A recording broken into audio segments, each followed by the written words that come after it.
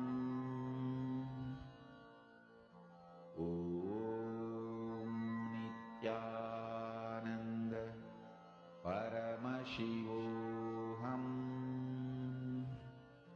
Om Nithyananda Paramashivoham. Om Nithyananda Paramashivoham. Om Nithyananda Paramashivoham.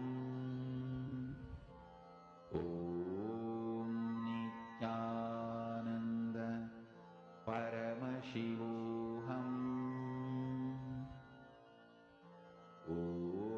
Om Nithyananda Paramashivoham. Om Nithyananda Paramashivoham. Om Nithyananda Paramashivoham. Om Nithyananda Paramashivoham. Om Nithyananda Paramashivoham. Om Nithyananda Paramashivoham.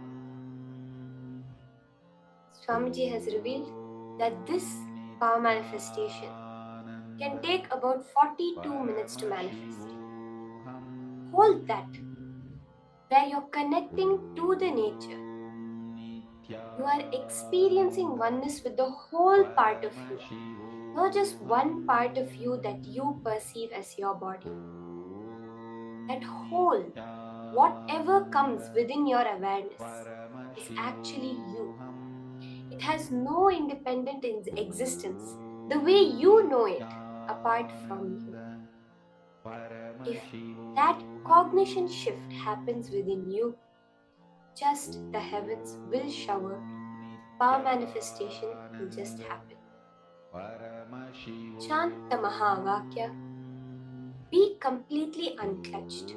Let there be no movement within you or within the body, within the mind, within your inner space.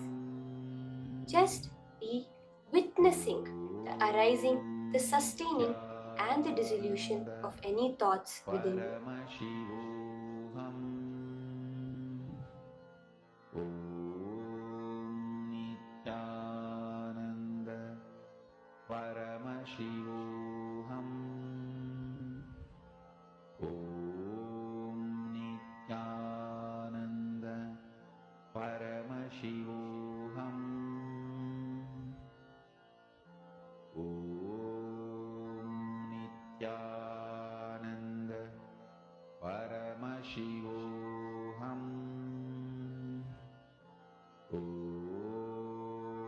Nithyananda Paramashivoham. Om Nithyananda Paramashivoham. Om Nithyananda Paramashivoham.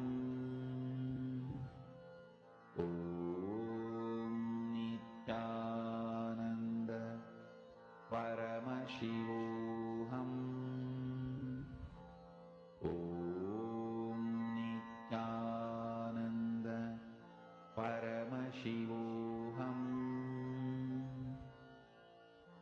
Om Nithyananda Paramashivoham.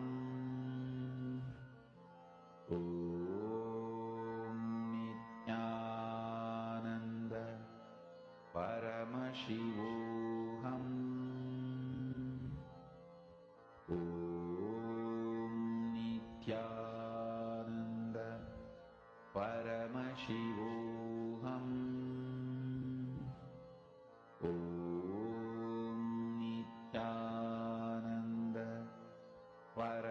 Paramashivoham. Om Nithyananda Paramashivoham. Om Nithyananda Paramashivoham. Om Nithyananda Paramashivoham. Mahamahavagya, spiritual lullaby for samadhi, and Suprabhatam, wake up call, wake up song for Paramashiva. This Mahamahavagya is spiritual lullaby for you to fall into samadhi. Suprabhatam, wake up song for Paramashiva to wake up in you. Just remember this one powerful cognition. This Mahamahavagya puts me in samadhi. This is spiritual lullaby for samadhi, and Suprabhatam, wake up song for Paramashiva in me, for Paramashiva to manifest. With this one spiritual powerful cognition, chant this Mahamahavagya.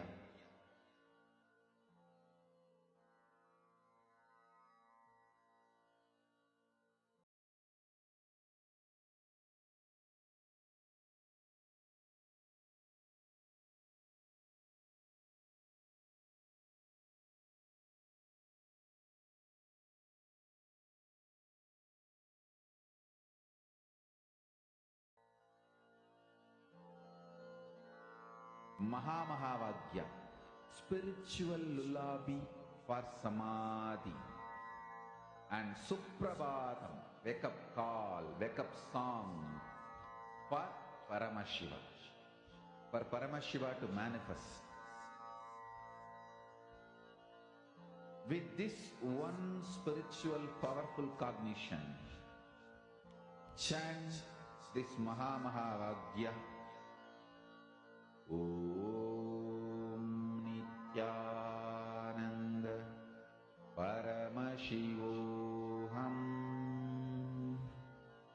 Om Nithyananda Paramashivoham. Om Nithyananda Paramashivoham.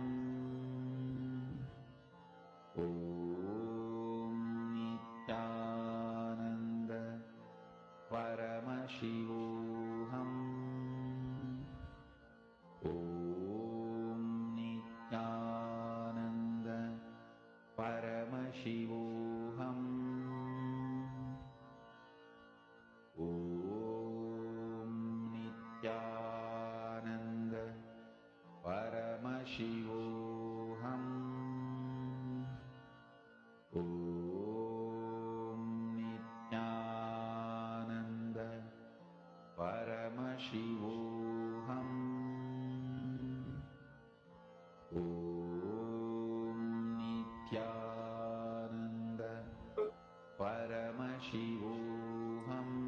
Slowly relax. You can go back and verify now.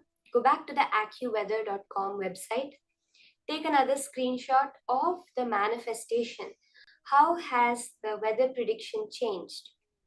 And as I had mentioned, if you have someone physically there, you can ask them to take a picture out of their window to what is the shift that has actually happened in the weather.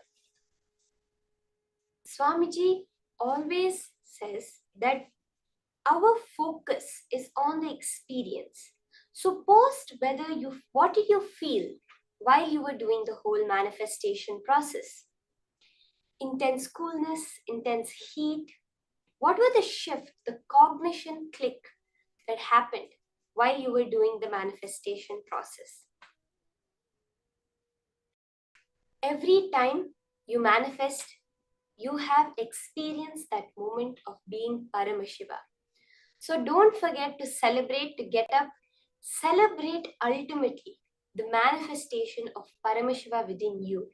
That is the message you are sending to the cosmos.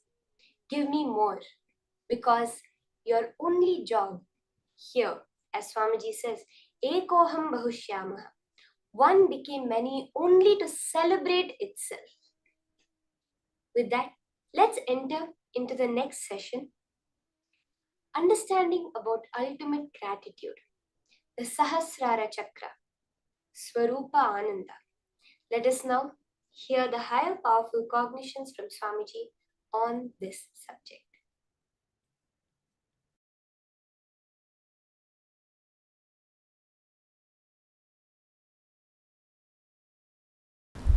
The opinions like love, hatred, those signals occupy such large space in your brain, they form like a fort and do not let you see beyond the wall. Listen, listen. Seeing this world does not make you incapable or incapable of not seeing the other worlds. No. Opinions you form about this world stops you perceiving the other planes. Listen. I'll repeat. See, this world you see. Bur, Bhuva. In the human body, you have access to all the three. Bhur, Bhuva, Swa. In human body, you can experience Swa also. Bhur, Bhuva, Swa. All the three you can experience in this human body. This Bhur, Bhuva, Swa, these planes which you are seeing is not stopping your ability to perceive other planes like a Tapo, Satya, Brahma, all those lokas.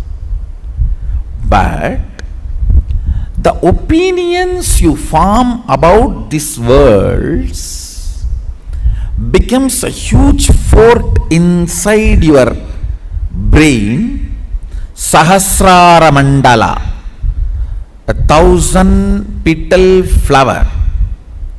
When that fort is built, then you are not able to see outside the fort. That stops your ability to perceive the multiple dimensions of the universe. Listen. Actually, choices are not only not freedom, they are anti-freedom. Listen. Choices are not only not freedom, they are anti-freedom. You are so engrossed, engaged, feeling you got the result.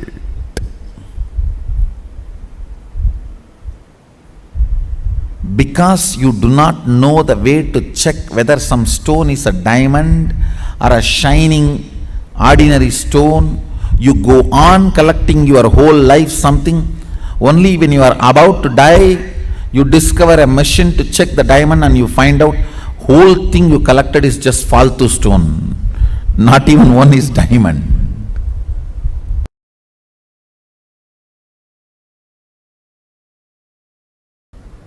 The more dimension life you manifest, more fulfilling you are, more complete you are, more Sadashivatva manifests through you. Understand? Understand? Through puja, if your breathing becomes very, listen, intense does not mean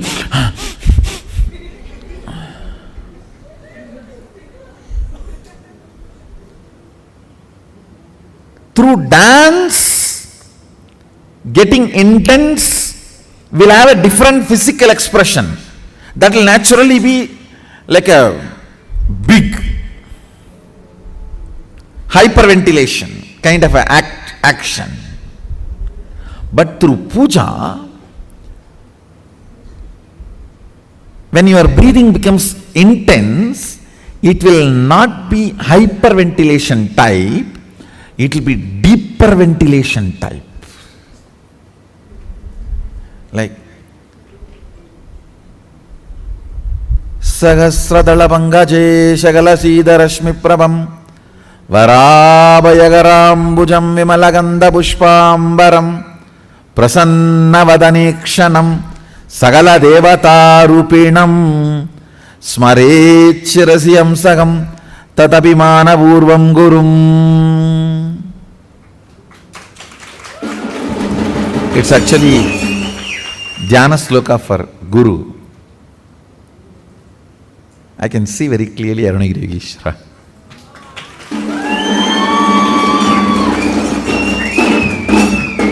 Sahasradala Pangaje Shagala Sida Rashmi Prabham Varabayagaram Vimalaganda Pushpambaram Prasanna Vadanikshanam Sagala Devata Rupinam.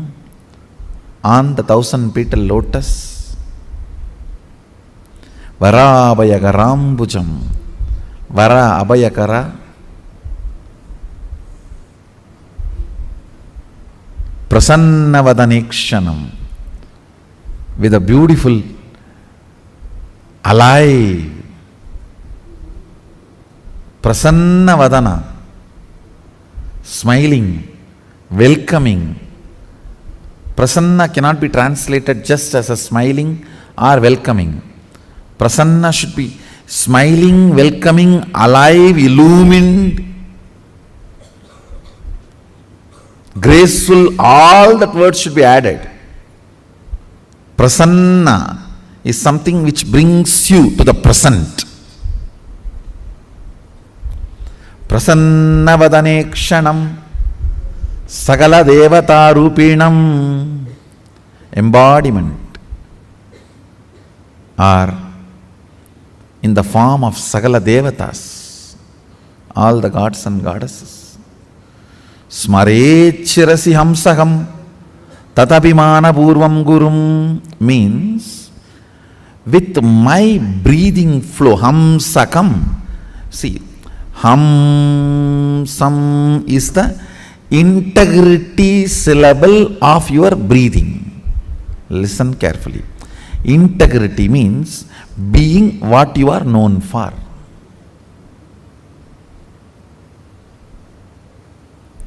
If a lion is known for something and it does that same, it is integrated to being a lion. An elephant is known for something and it is doing the same thing, it is integrated to being an elephant. If suddenly elephant starts eating the flesh, what will happen? He is not known for it. If he does for what he is known, he is integrated to it. So, the integrity syllable of your breathing is Hamsam. Hamsam. This Hamsam is the Ajapa Japa mantra, unchanted mantra which gets chanted continuously by the integrity of your breathing. When your breathing gets into your system and comes out, the natural sound it makes is called Hamsa.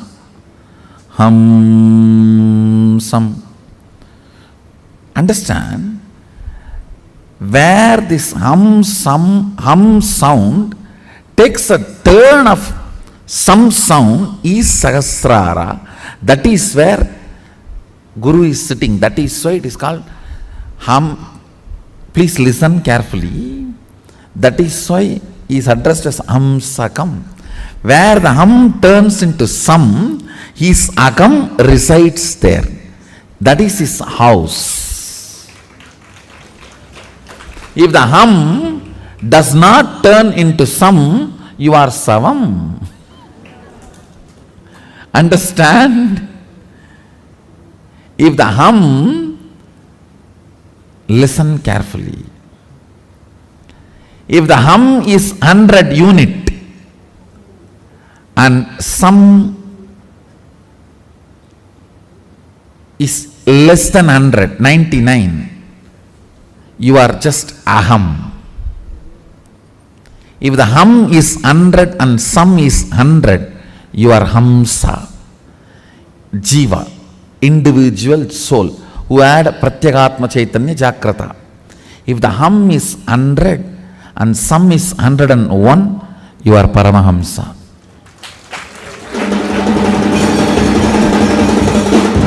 Listen carefully. This hum-sam proportion decides the level of integrity you have in your system. This hum-sam, that decides how many dimensions in your brain are open and available, accessible to you. Listen very carefully.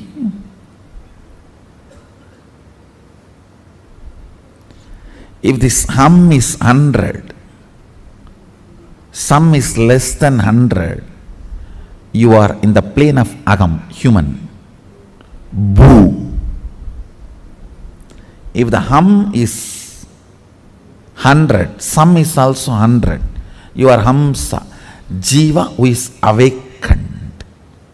If the hum is 100, sam is even 101, you started entering into the Paramahamsa dimension. Means the Guru component has started manifesting in your jiva. Means he started mixing in your taste of life. What is your desire? Your Guru's desires. What is your taste of life? Your Guru's taste. What is your joy? Your Guru's joy. What is your opinions about death? Your Guru's opinions. What is your opinion about life? Your Guru's opinions.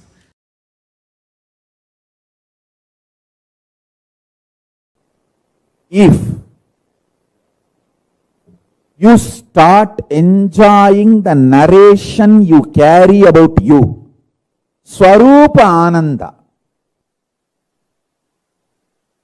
and everyone around you enjoys the narration about you, which they carry in them. In that space,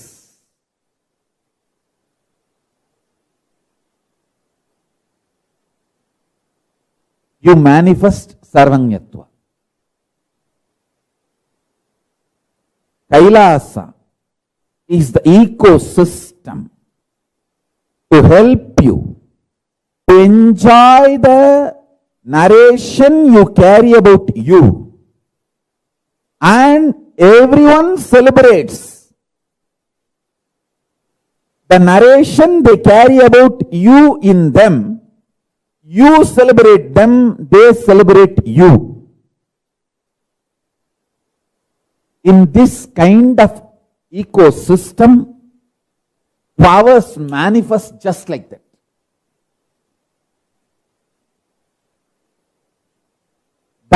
That kind of a ecosystem makes nectar flow in your Sahasrara chakra, in your crown center.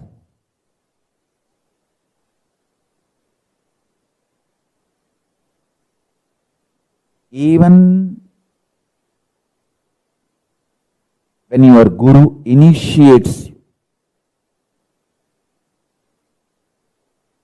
with his consciousness, the first thing happens is your Sahasrara chakra explodes in superconsciousness, the Paramashiva space. The nectar, Amrita, pours in your system. You enjoy the beautiful narrative of you carry inside you. That you are Paramashivatva. And you enjoy the Paramashivatva of the whole universe, everyone around you. And everyone around you enjoys you.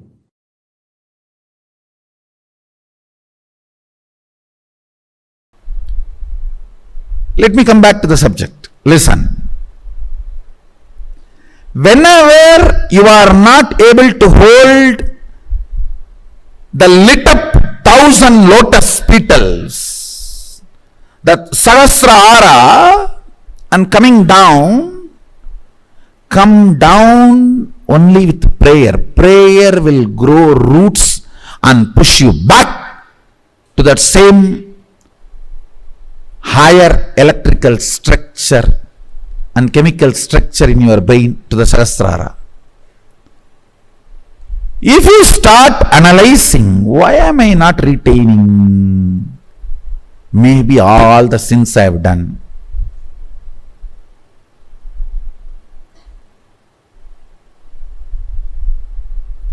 That is complete stupidity. Wrong diagnosis makes duplicate doctors.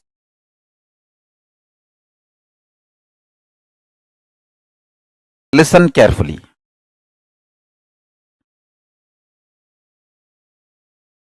All of us are given something and denied something.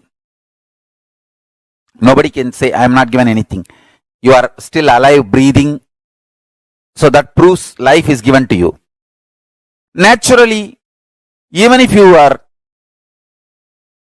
richest man in the world, there are some things which is not given to you.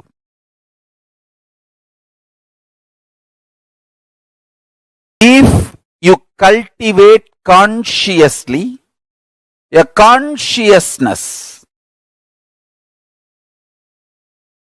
the inner space, which feels grateful for whatever is showered, your biology is ready to give birth to great boons of life. Understand?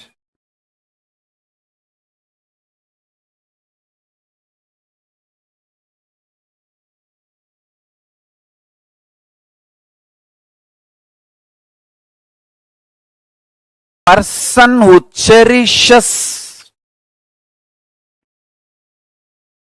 what is showered in the life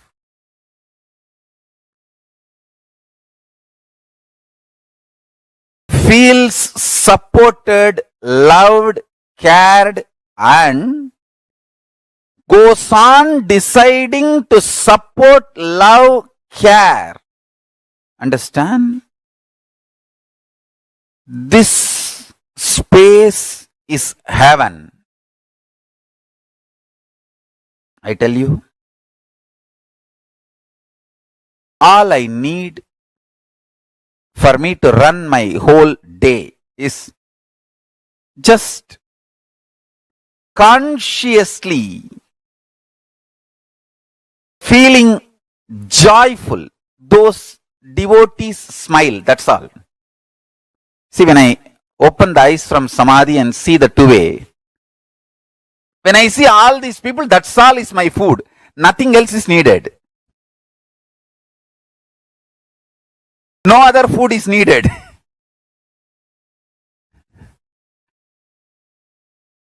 Understand?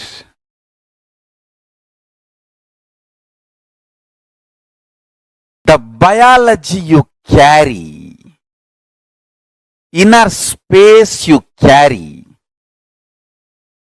gives birth to your reality. If you carry the inner space being grateful for whatever is showered in your life. You decide to go on showering with others. Understand, I tell you?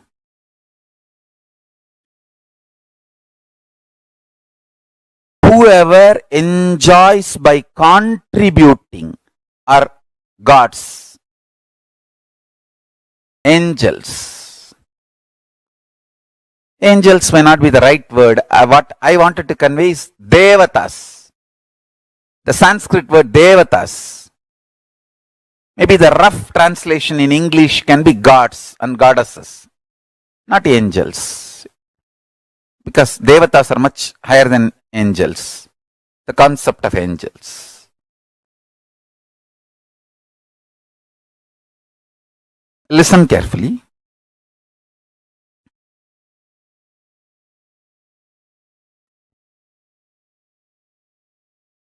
If you feel exploited, frustrated, you will go on vomiting poison, destroying, pulling down.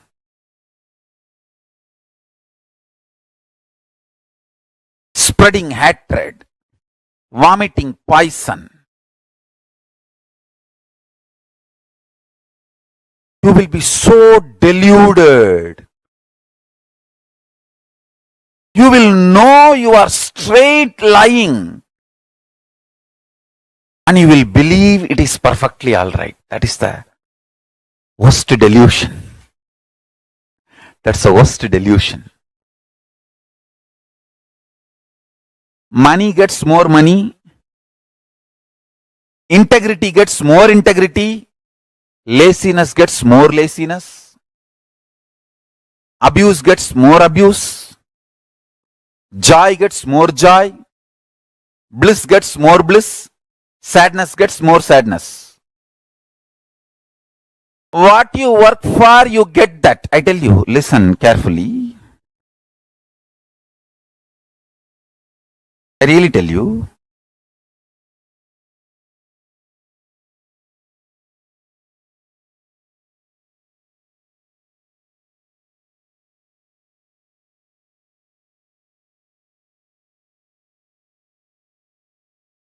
Make integrity as a strategy for your life. You will attract such wonderful integrated people around you. Even if the non-integrated people come, you will know them just by their smell, and they will not be able to harm you. You know how to protect yourself, save yourself, and continue your service. Love for the consciousness. Love for the existence. Understand? The source of life is all about going on contributing.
influence now.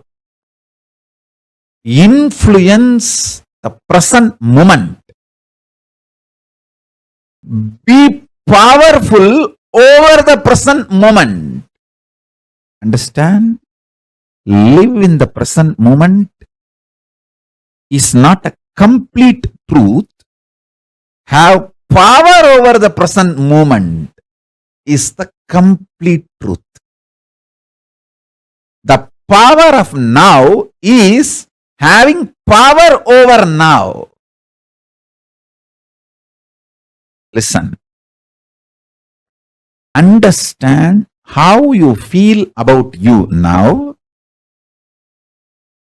and how you feel about the world now. Make that too powerful. If you understand and make yourself powerful, that you are Paramashiva, you will understand world is so auspicious and you are the power. Whatever you think, perceive, even as bad, was never bad, is never bad, will never be bad. It is your wrong perception is the problem. Delusion is the problem. Everything is happening properly.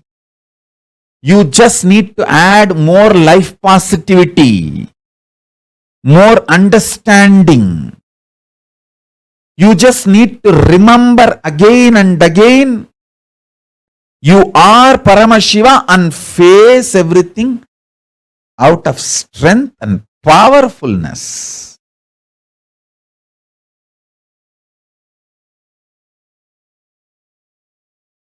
Now, the next truth. Listen.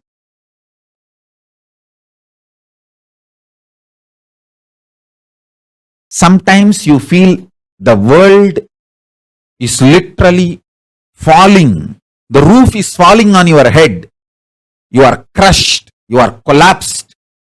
The world is just, sky is falling over your head.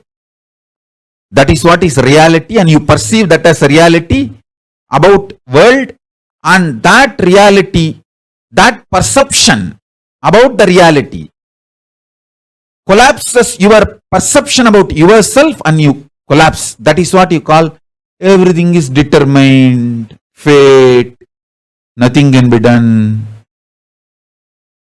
Sometimes you feel, wow, what I want is happening. So your perception about the world is what I want is happening. And the reality, what I want is happening. Oh, then everything is free will. We have full freedom. Listen. Both are of understanding. Determination or free will, both are of understanding. Sometimes when things happen as you want, you feel, oh, life is free will. Sometimes when you feel things are not happening as you want and the roof is collapsing, crashing on your head, and you feel everything is predetermined. Now understand this truth. I'll give you one more example. If you are standing with both the legs, that's the way you experience reality. You raise one leg, that is your freedom. After that, you cannot raise the other leg also. That is determination. So understand, the choices you already made are binding your future freedom possibilities.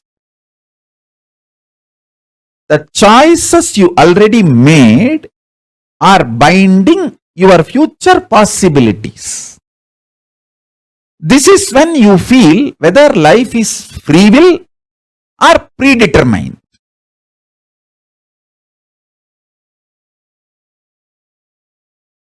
when you perceive the happenings of your life is against your will and collapse inside you, the way you perceive the world very negatively, and collapse your own identity about you and lose trust on you. When this happens, whether you made earlier some choices or not, you will feel bound. You will feel life is predetermined. There is no free will. Life is unfair, injustice, adharma. It is all just might is right. People who have power, they grab everything. Nothing is right. It's all chaos. There's no order.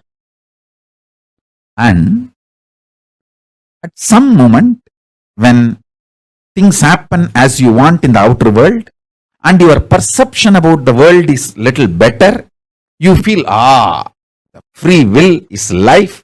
There is a possibility. I can recreate, rebuild. Life has some hope. But please understand, both are of truth. Why even the idea of free will is of truth? Because you feel relieved, hope because of outer world happening. But the real truth is, if you decide to cognize the truth, you are Paramashiva, Paramatma, ultimate powerfulness. Understand? Whether life is predetermined or free will, the superdeterminism is the truth. Answer for the question whether life is free will or predetermined is life is superdeterminism. Neither predetermined nor free will. It is superdeterminism. Understand? Empowering yourself with the truth, reality. You are Paramashiva. You are the ultimate Paramatma.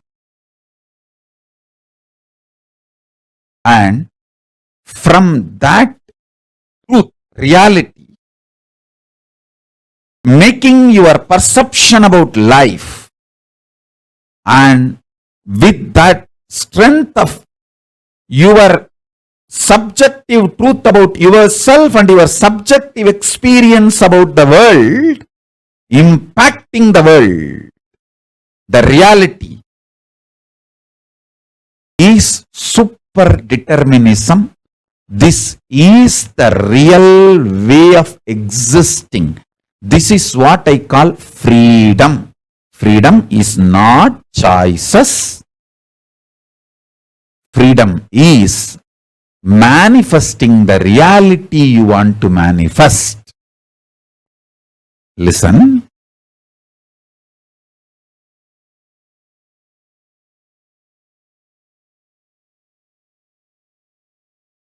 When you subjectively decide to cognize the truth, you are Paramashiva, you will see that super power of coincidence place in your life,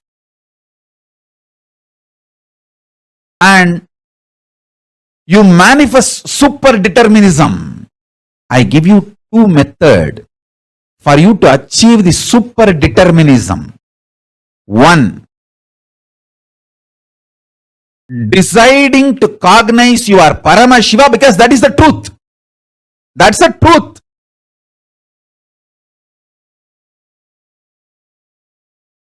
And face your inner space, your perception about life and the life reality itself. with this truth, I am Paramashiva. This is what is having power over now. Life, reality.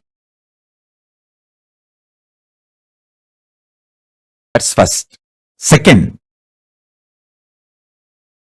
always tell everything to your Atmamurti. You can pray, you can cry, you can express your frustration, you can express your joy, you can express your gratitude, you can even fight. Do everything with your Atmalinga and Atmamurti. Everything. Continuously talking to your Atmalinga and Atmamurti will give you the power to manifest what you want. Shakti. And Buddhi to change wherever you need to change. Above all, Bhakti, the romantic existence with cosmos. You will get all three. Constantly talk to Atmalinga and Atmamurti. Listen. Take these two as the method to achieve superdeterminism. One,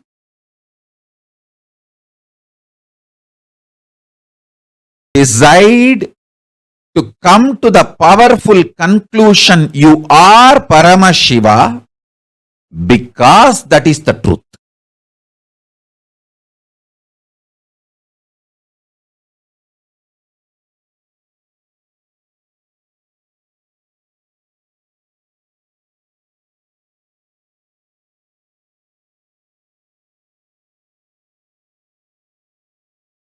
Om Paramashivoham. Om Nithyananda Paramashivoham.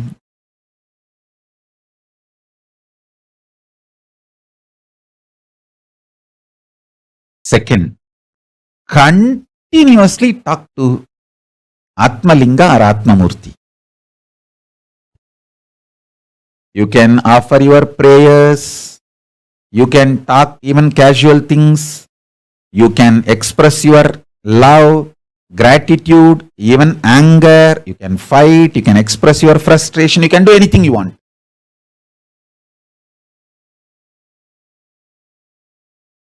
I commit with you, I will respond to you immediately. I'll give you what you want. Shakti, to manifest your life as you want. Buddhi, intelligence to alter. If at all you need to alter somewhere your wants for your greater, better, complete life.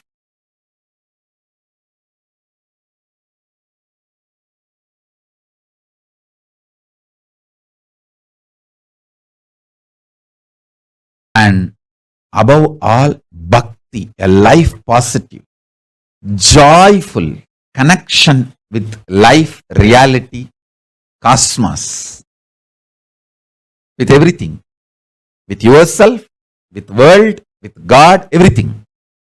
And yukti, method to live enlightenment.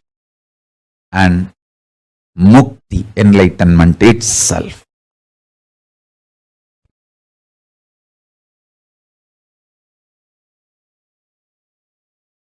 The true experience is when you decide you are Paramashiva, you get power over the now, present. The power over the present gives you the liberation from all these four different theories, theologies, philosophies, rational arguments, ideas, concepts. You experience tremendous powerfulness subjectively. Because of that powerfulness subjectively, the state of Paramashiva, that's what I call state of Paramashiva. Your subjective experience about the object also powerfulness, Parameshwara. Understand? I want to express these three words. Your subjective experience of your subject. Your subjective experience of the object. And the object. Reality as it is. Understand these three words. Your subjective experience of your subject. Yourself. Your subjective experience of the object, world, and the world, the object itself. In these three, if you empower the subjective experience of your subject with truth, that truth makes your subjective experience of the object also powerful. When this two component of you becomes powerful, it impacts the object and makes what you want to manifest as life. This is the experiential reality of superdeterminism. Everything else is a delusion, false. You cheating yourself, you deluding yourself with any kind of argument. No, what Swamiji says is the ultimate truth, but not for me now. Even that. Whether you are ready to understand or not, sun is going to shine and wind is going to blow. Everything is going to happen as it is. This truth which I described now,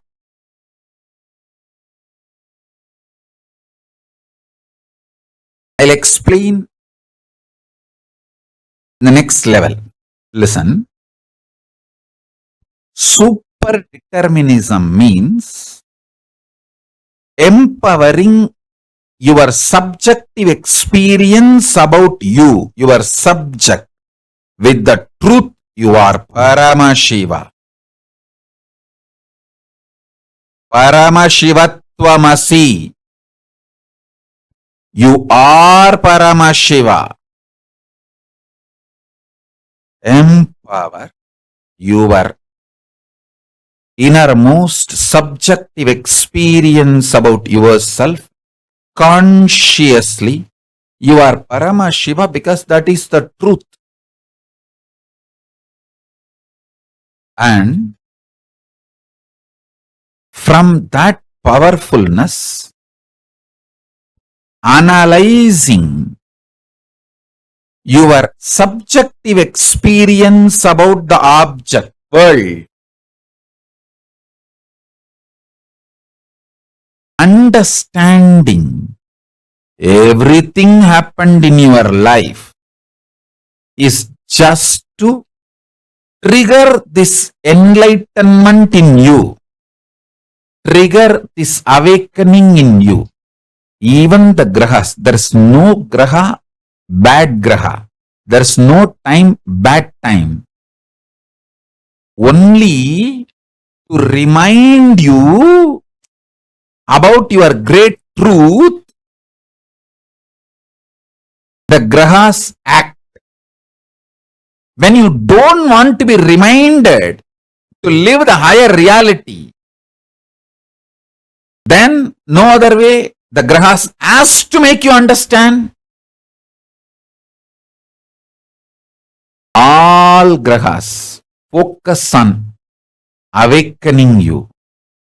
They are all working sincerely for your inner awakening. Understand?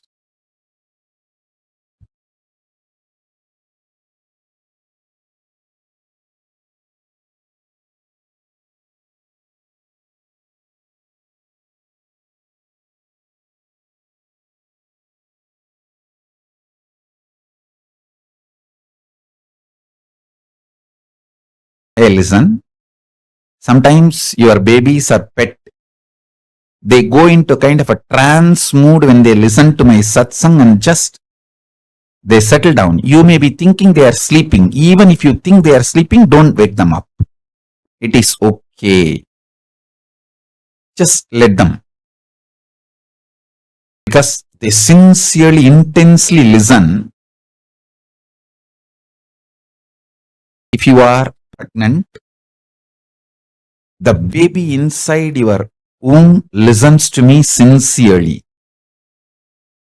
And the babies who sit in the satsang, they go to a kind of the trance, turiya space, and just melt down.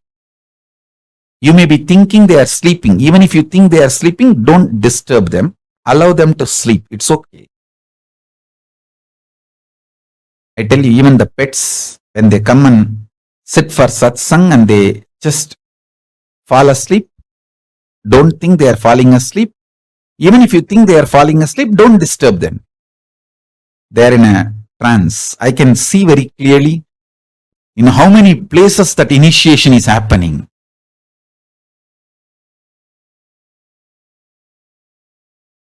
When initiation happens, so many people react in a different way. Babies go into the trance of Turiya.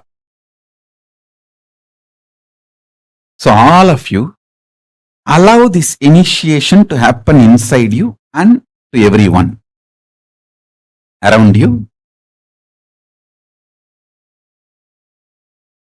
If you have pets and kids, get them to satsang. Even if they sleep during the satsang, don't worry. Let them be there.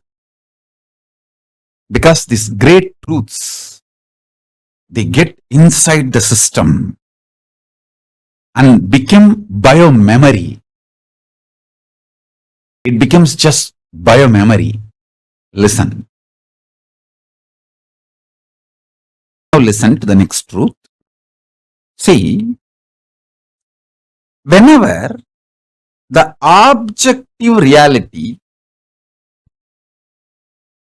impacts your subjective experience about the object and damages your subjective experience about the object, that damage, when it gets overloaded, impacts your subjective experience about the subject itself.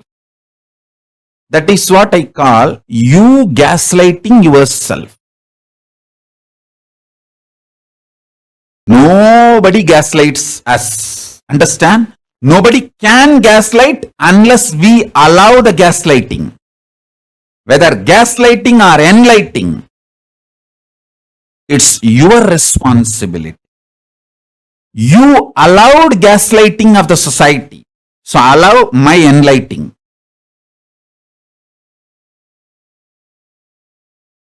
Stop allowing the society's gaslighting. Allow my enlightening. So listen carefully.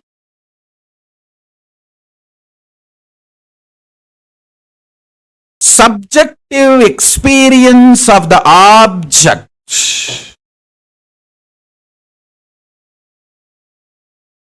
should be impacted, impressed by the truth of the subjective experience you are Paramashiva, not by the objective reality so-called this world and your equations with this world. You always have wrong equation with this world. Always you feel injustice is done to you. Somehow that becomes default cognition. When you allow that pattern to get rooted in you, you damage your inner space, the subjective experience of the objective reality world. When you damage your inner space, that damage impacts your experience about your self. This is what I call powerlessness. Understand? You should know why you are not able to live in the present moment. Only then you can heal yourself and start living in the present moment. Otherwise, just teaching, oh, live in the present moment, live in the present moment. Nobody can live. Nobody can live in the present moment unless they understand why you are not able to live in the present moment. Listen, if you feel so much injustice is done to you and feel anxiety, panic attack, your subjective experience about the object world is impacted by the world, others, outsiders, everyone. And if you feel so much of injustice is done, panic attack, anxiety, all that, be very clear, you cannot live in the present moment and you are going to literally commit spiritual suicide if you make decisions from that space. You are only going to destroy yourself more and more through any decisions you make from that space. First thing, stop making decisions from the pain, frustration, anger, violence, powerlessness of the subjective experience about the objective reality. Listen to that. Listen to this truth. More and more decisions you make out of the painful inner space, deluded inner space, the inner space which is hurt by the outer world, the inner space which you allowed to be hurt by the outer world, with the idea there is injustice done to you, or the subjective reality impacted by the objective reality, the objective world, due to sometimes you blame an individual person, or sometimes you blame a situation, sometimes you blame the ecosystem, sometimes you blame the whole world. Whoever you may find, blame or not blame, sometimes you will even blame yourself. Even that is wrong. Blaming yourself is not something cute. No.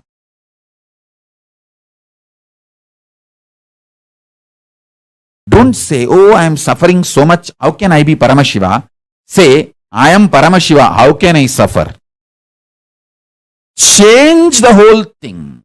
Listen. Don't say, I am suffering so much. How can I be Paramashiva? No. Say, I am Paramashiva. That is the truth. How can I suffer?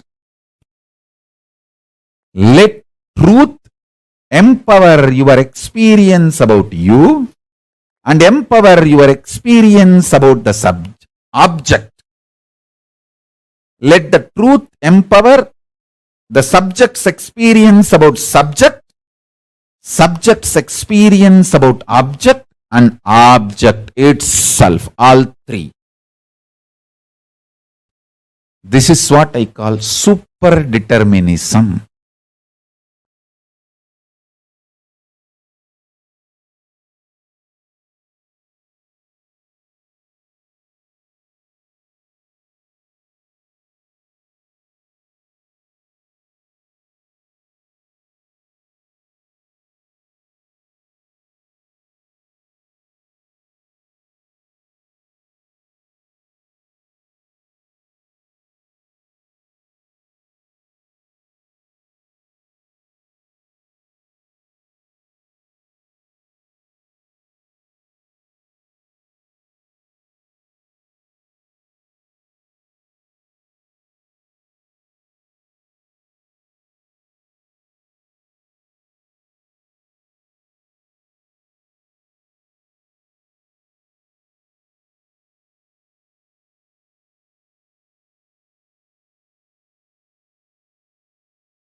Nithyananda, how many of you clicked with this amazing revelation now from Swamiji on super determinism? Life is neither predetermined nor free will. It is super determinism. How many of you understood this? This is such an extraordinary revelation, right? Like where Swamiji revealed to us about how you usually think whenever everything is going all right, we all think, everything is happening exactly the way I want it. But then when something goes like not really right the way we want it, suddenly we start feeling, oh no, life is actually, my fate. Someone is somewhere in the remote corner of some heaven, somewhere where God is sitting and conspiring against me and writing my fate like this. Look at my fate. This is how my fate is. How many of you have thought like this before? Please raise your hands. We all keep thinking, we keep saying that, oh, this is all my fate. This is my fate. That is my fate. Please post. Come on. How many of you had this thinking or have had this thinking about either life, you think life is free will or you think life is predestined? You call it in various languages, in different ways, but the essence would be something like, this is what God has written on my forehead and get, this is what is my life going to be like. Am I right? Actually, quite a popular terminology. I think literally we all would have grown up hearing this. Ankita has posted this. Sometimes I given excuse for my failure by thinking it is fate. See, Ankit, actually, you don't even need to think in that much level. It's not just whenever we blame our failure to be fate, but we think that fate, when we use, it's like putting it on some other entity, which we don't feel is, we don't feel responsible for it. And we also feel we don't have the power to change it. Yeah, understanding? I used to put all the unpleasant things in life as my bad karmas from previous life. So now all of you are seeing it, right? How all the time we blame something, and like we usually just say, this is my fate, what can be done? That nothing can be done. Nothing, how much ever I try, nothing can be done by me for this. Nothing can help me fix this. This is a generic thing that all of us carry, and we feel so stuck about it in our lives. Only if all of you identify where exactly you feel, you'll be able to identify and understand what Swamiji is saying as superdeterminism. First, I request all of you to write, what do you understand as seeing your life as all predestined, fate? And curse, many times people curse God for it. Right? Anything that happens good in life, you'll say, oh, I achieved it. Something goes wrong, we all the time curse God and say, oh, why is God so sadist? Why does God plan only suffering in my life? All is, look at my friend. Even though I'm much more qualified than her, look at what she is getting, what he is getting. And say, this is what to do. This is what my fate is. And there are some people who say, no, fate like that, things don't exist. It's all your free will. You can choose your life. Neither of these are right, nor are they complete cognitions. There is something called as default future. Default past creates default future. And there is something called as your free will. But the free will word is a very shallow word. There's something more deeper called as the superdeterminism. That superdeterminism is what gives you the power to influence the reality the way you want to influence it. take some more time, because what we all listened to just now was such an extraordinary cognition that Swamiji has revealed to us. Where Swamiji explained to us about how nothing is, you can never put something into a box saying this is all. Like Ma Ankita had posted. Like, we usually blame our failures and say this is all my fate, what to do. Or what Ma Saroj posted. All bad karmas, he say, hey, yeah, these are my previous Janma karmas, my past birth karma. Actually, even there, we feel like we are not even responsible for it. We feel like a certain distance, you only feel responsible for what you do in this life.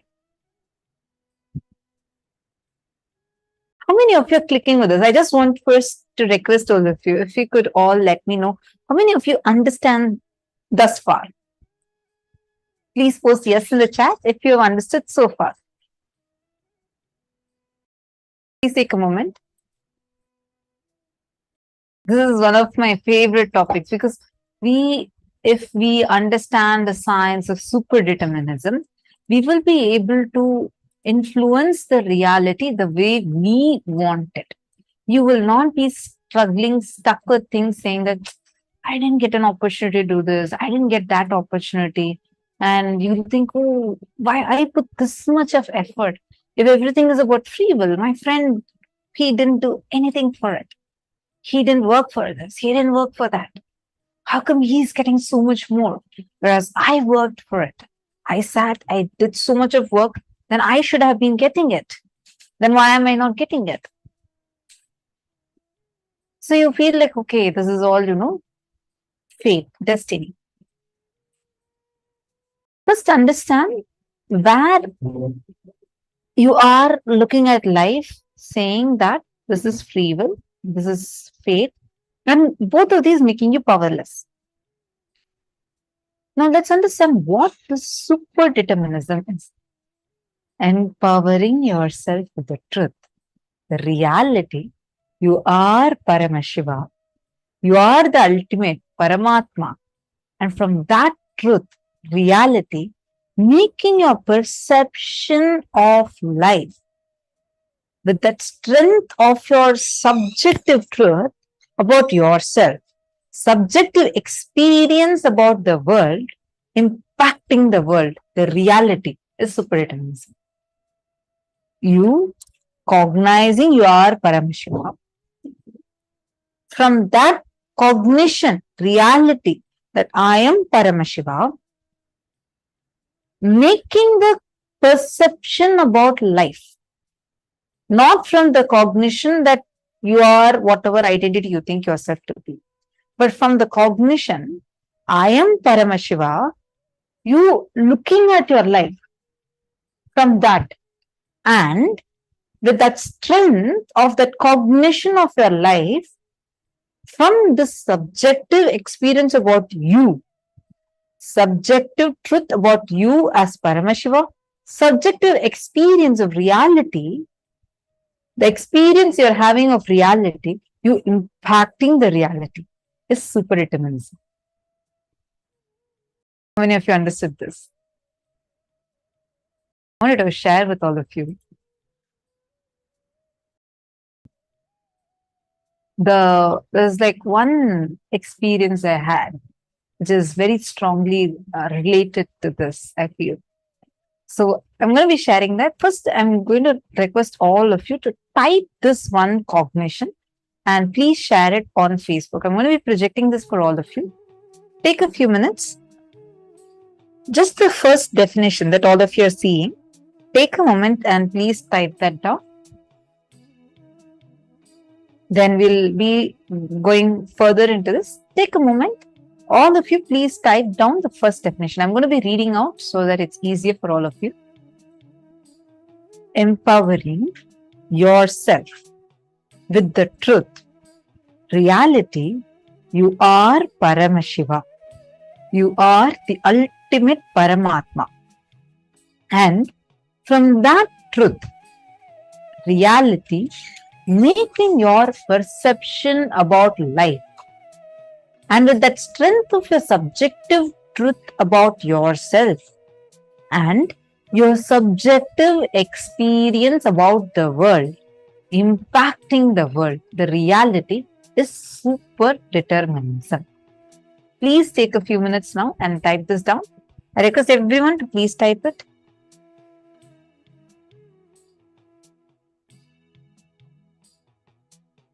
All the participants, please sit up.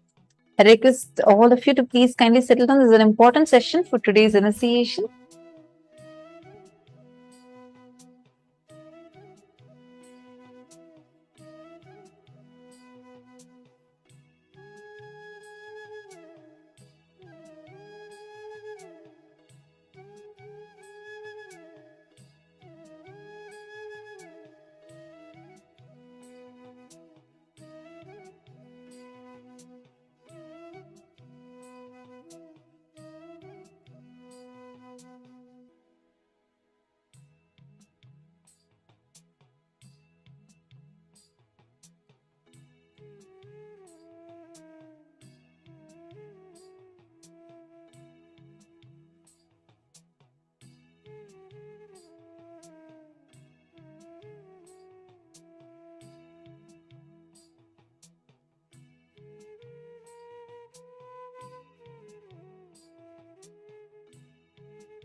Okay, wonderful. I hope now all of you have written down. I see many of you that have already posted.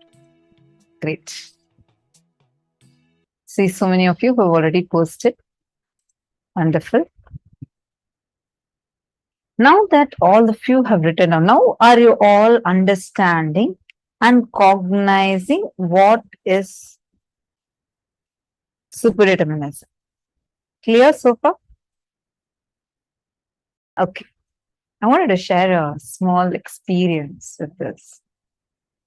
So I have shared this before. This was in 2018. Yeah. We had a world tour.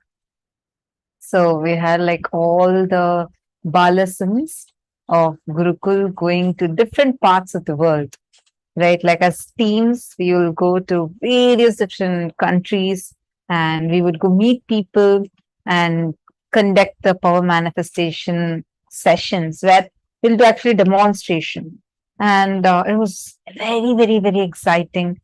Kids as young as 8-year-olds, 9-year-olds, 10-year-olds, all the way, like everybody, like the whole Gurukul was going to different countries like Malaysia, Singapore, US, Canada, many countries like this, Mauritius. So one team was also like, I was also supposed to be leading a team for the world tour. And then plans had changed and it was decided that I am not going to be going and I'm going to be like I had zero plans of going for the world tour at that time. So I was going to be staying there in the arena. It was like, and it was also fixed. The team that was supposed to leave had already booked their tickets and they had already packed their stuff. Everything is ready. It's an international flight. And it's a world tour, meaning you're traveling to different countries. So you're going to go to 1, 2, 3, like different places. The tickets were fixed and written tickets, everything was fixed, planned, purchased, ready ahead of time itself. There was supposed to be 5 tickets totally. For the whole trip, they were supposed to buy 5 tickets. They bought all the 5 tickets. And in about 2 hours, the whole team is actually leaving to the airport. All right. They're all ready. The taxi is going to be arriving. I mean, they're taken the car is loaded, and everything is ready. Just 2 hours before, the plans suddenly change. I'm supposed to now be joining this world tour. I'm supposed to be going and being a part of this tour and with the same group in the same flight, and because it's an international travel, so I'm supposed to be with the same group, same team, and exact same flight I'm supposed to be booking. Suddenly the plans all are changing, and I was like, God, how am I going to be doing this? There's like tickets are to be booked. Tickets are like the person who's booking the tickets had already told earlier, saying that the tickets are full, especially it's Christmas time. All these places are tourist places, everything is full, and I cannot get the same flight booked again for you. And if at all you need, you have to wait for at least 3-4 days for the next thing. At least you could catch up from the other countries that they're going. I was like, no, I have to go with this. And I got to go with the same thing because I had to go in the same flight along with all of them. And I cannot miss out on this. I had no other option. We opened this website and checked. These planes did not have tickets at all. All are full. Then I sat and I still remember all these guys were packing the stuff. They're about to leave. Like time is ticking.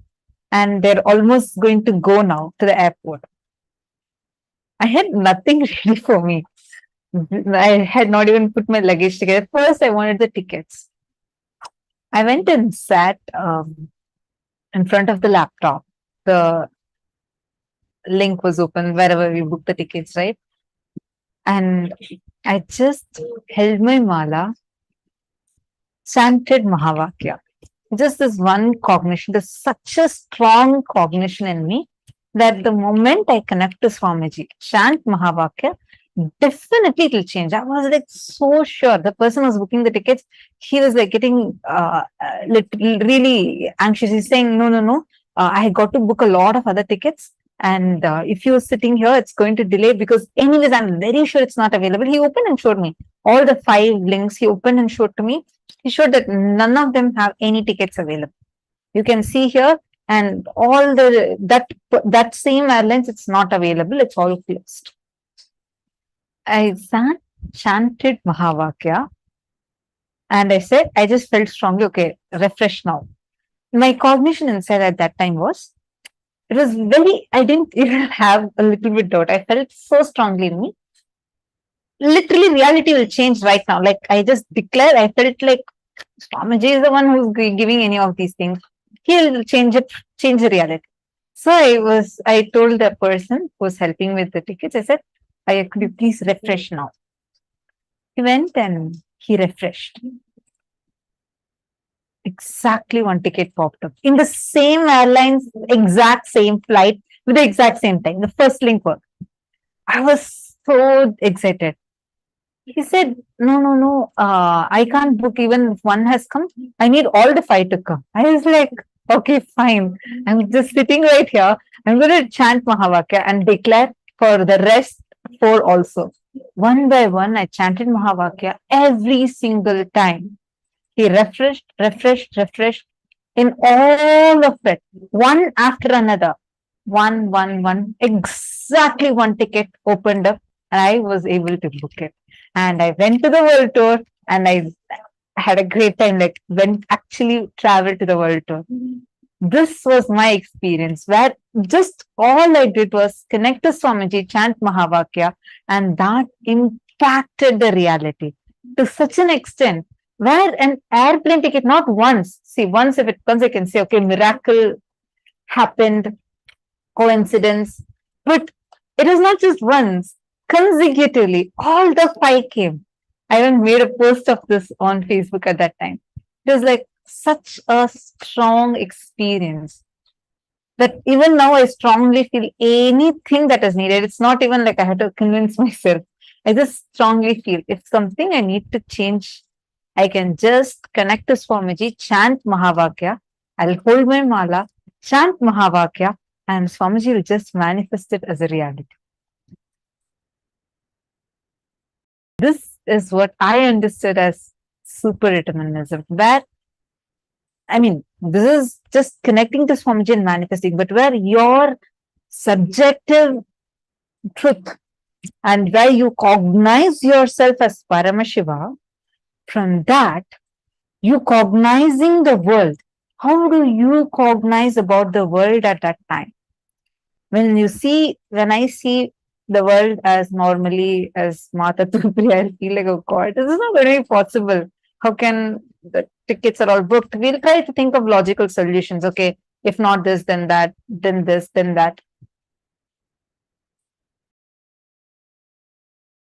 But at that point, it was like such a strong click because of the experience Swamiji has given multiple times earlier.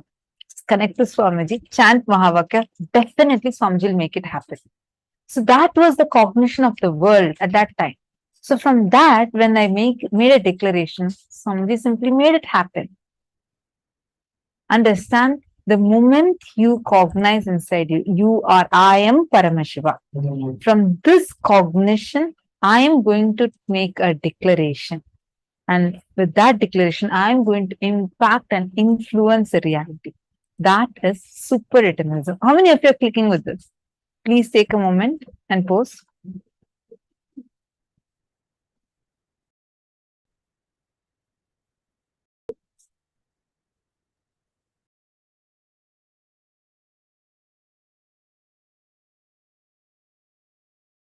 Yes, great.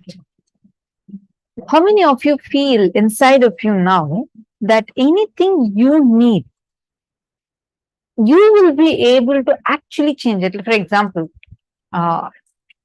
the actually many kids in Gurukula has seen them do this. Whether it's connecting and playing with nature or changing something, changing the things outside, you don't need to work on it externally, but with just your strong decision and will, you'll have the power to impact, influence, and change the reality.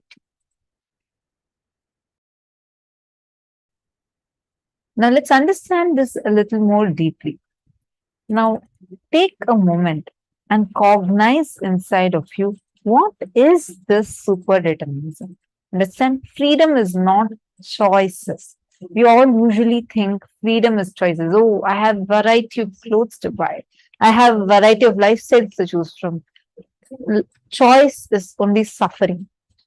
Freedom is manifesting the reality that you want to manifest. What are choices? Even if you have 100 choices, you're limited within those 100 choices.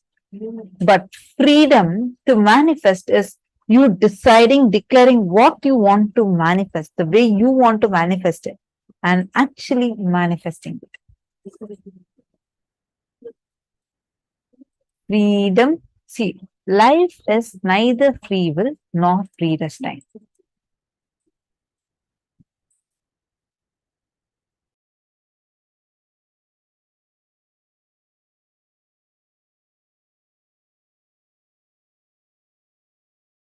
As everything is previously set, it's all written, and you have to go as per it. And at the same time, there's no such thing as, everything is completely free will. Like as you decide, it will happen. Life functions based on superdeterminism.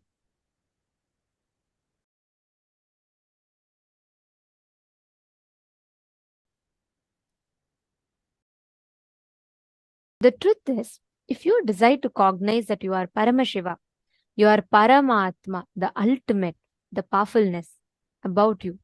From that subjective truth, if you understand your perception about the world, impact the world, that is called superdeterminism.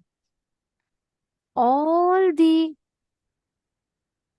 issues, all the problems that we have, if we just connect, if we just understand the significance of what our will is, are we going based on free will, or are we going based on our perception of fate, what is predestined?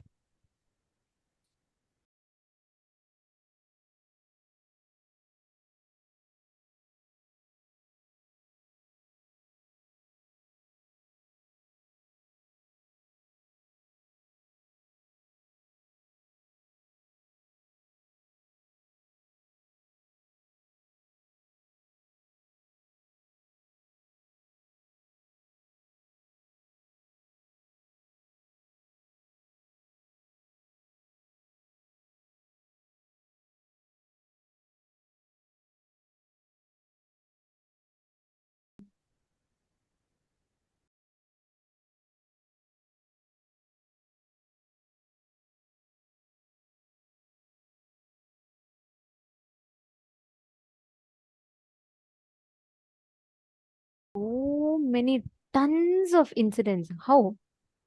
What we think, many times we will think, oh, just because it is not happening the way I want, oh, everything is fate, nothing is under my control, better let me just leave everything. We start making decisions completely contrary to our life's purpose. And the whole game of life that we are having is all within this. There is actually, if you see in India, right, there's a very there's a tradition that they follow where in front of Ganesha deity we will break stones. Sorry, we'll break coconuts. Sorry. And if you see these people, they'll say, oh Ganesha, if you make me pass in my exam, I will break 100 coconuts for you. If they fail in the exam, they break the Ganesha himself. We either take it to the extreme of breaking 100 coconuts, or we take it to the other extreme of breaking the deity itself if it doesn't manifest. But both are wrong. See, always life does not manifest, is not bound to manifest as per fate or as per your free will. Every truth. Whenever you cognize you are Paramashiva, the reality of life that you manifest, that is your subjective truth becoming objective reality. There's a very beautiful story from Hindu Puranas about this. We all, there's a great sage called Rishi Markandeya. He's eternal. He's one of the few people who are immortal, who never die. If you see his story, right, it's a very beautiful story. His father, Rishi Markandeya's father and mother, they're great rishis. And they are doing tapas for a long time. And they want they want a child. And they all are they're very deep devotees of Paramashiva. And the rishis name is Mrikanda and Manaswini. So Mrikanda and Manaswini are Rishi and Rishi Patni, and they're all like extreme devotees of Paramashiva. Okay, so they say the only thing in life, they have everything. Their only desire in life is to have a child. For a long time, they remain childless. So they pray to Paramashiva. They do intense tapas. Paramashiva is very happy, and he appears and he says, okay, he tells you, as you wish, I will grant you a child. They're all extremely happy. Then Paramashiva says, but on one condition. I will give you a child who will live for a long time, hundreds of years. But he will not have any devotion to me, and he will not have any intelligence. He will just live a normal human life. Or I will give you a child with highest intelligence, and he will be a great devotee of mine, but he will live only for 16 years. The parents were in a fix. On one side, they have the option to have a child, their only desire in life, to have a child. They have an option to have a child which will live for eternity. But he will not have devotion to Paramashiva, the very purpose of their existence. And on the other side, the child is going to be highly intelligent and extremely devoted to Paramashiva, but is only going to live for 16 years. The parents are in a fix. They don't know what to choose. Then they decide, nothing is important than Paramashiva in life. If my child is not going to be connected to Paramashiva, I don't want that child. So they say, Paramashiva, even if my child lives for only 16 years, I'm okay with it. Please give me a child that has devotion to you. That's all matters. Paramashiva says, all right, Tatastu. He tells, remember, you will have a child born on the 16th birthday. By the end of the 16th birthday, the child will leave the body. The parents are extremely disheartened, but they say, it's okay, whatever, come what may, let's face it. And the child is born. They name the child as Markandeya. And the child is extremely devoted to Paramashiva. He worships Paramashiva and he lives like he soaks himself in the worship of Paramashiva. And then he does puja, everything he does, and he takes up various responsibilities. And he's highly intelligent. The child knows it is going to be, he grows up, 15 years pass by, and the parents are so deeply attached to the son. They become so attached to the son. They love him a lot. He takes care of the parents so beautifully. And he is going to turn 16 the next day. And the parents are extremely suddenly sad. Markandeya is surprised. He's like, what happened, father? What happened, mother? What is happening? Why are you all suddenly so sad? Then the parents tell Rishi Markandeya that, look, when we got you, when you were born, Paramashiva gave us two choices. We chose you. And tomorrow is your 16th birthday. You're going to be leaving your body. Then Markandeya is shocked for a moment. He says, if Paramashiva told I will leave my body, then what else? I will go to Paramashiva only. I am ready. Till I leave my body, the last moments of my life, I want to spend with Paramashiva. Markandeya decides that. So on the 16th birthday, he goes, he cuts the tree, firewood, everything, brings for his parents, attends to all of their needs. It's 16th day. He has to go. As per the law of his life, as per Paramashiva, the fate, the destiny written to him, he's supposed to leave the body. 16th birthday, he's sitting and he starts chanting, Trayambakam yajamahe shugandhim pushtivardhanam urvarkamiva bandhanat mrityor mukshiyamamritat. He very beautifully composes shlokas on Paramashiva. He goes on chanting. He makes a Shivalinga and he sits in front of the Shivalinga and he's chanting. And what happens? It is time. There is in Hinduism, the Yama Dharma he's the person who's accountable to come and take the souls. So when people have to leave the body, he himself will come and he'll put the noose, the pasha, and then he will take the life, so that he'll remind the beings that, your purpose is done, your time is over, come on, time to go to your next birth, next body. So Yama is responsible for that. Yama Dharma comes, he's seeing Markandeya doing puja. So first, sometime he's trying to wait, but then how long? He has to maintain his integrity, right? If someone has to die, Yama has to take. It's the law of the cosmos. So Yama is waiting. This Markandeya is not finishing the puja. Then Yama says, "No, come on, it's time for me to take you and come." Markandeya, he, out of his love, he's a small child, a 16-year-old boy. Out of his love, he goes and hugs Paramashiva. He says, "Oh Prabhu, come, you take me." Like that, and he goes and hugs Paramashiva. What happens? By then it is time. If Yama delays putting the noose, that means he's missing his integrity. It's like a whole thing, right? It's a whole mishap in the dharma, in the whole Kala Chakra, the flow of time as per his destiny. Here it's a question of destiny, free will, and the whole game is between that, right? What is the destiny? What is a what is a fate, and what is a free will? So then Yama says, "Come what may, I have to take this boy. There's no choice." So Yama when Markandeya is hugging Shivalinga, Yama takes and puts the noose. The noose falls around on Paramashiva Linga and Markandeya together. That's all. The moment noose falls on Paramashiva, from the Shivalinga, Paramashiva comes out as Kala Samhara Murti. He comes out in that most terrifying form. He comes out with a Trishul, and Paramashiva says, "How you have put the noose, not just on Markandeya, but on me." And Yama says, "Prabhu, you have law of light. Told the fate of this boy is 16 years old, supposed to come." Markandeya is hugging Paramashiva. He's not leaving Paramashiva. Paramashiva, very beautifully, Swamiji explains this scene so beautifully. Swamiji tells, at that moment, see, what Yama is doing is not wrong. As per Dharma, Markandeya is supposed to die.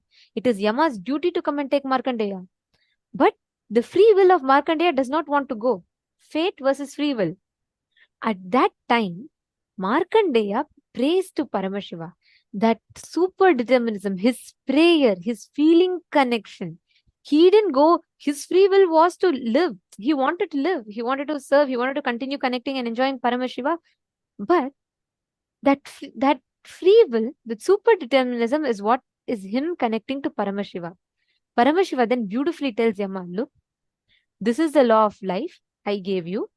So I'm going to remove you, means remove your life, reprogram your life with the upgraded software, the upgraded law, and I'll reinfuse life back to you."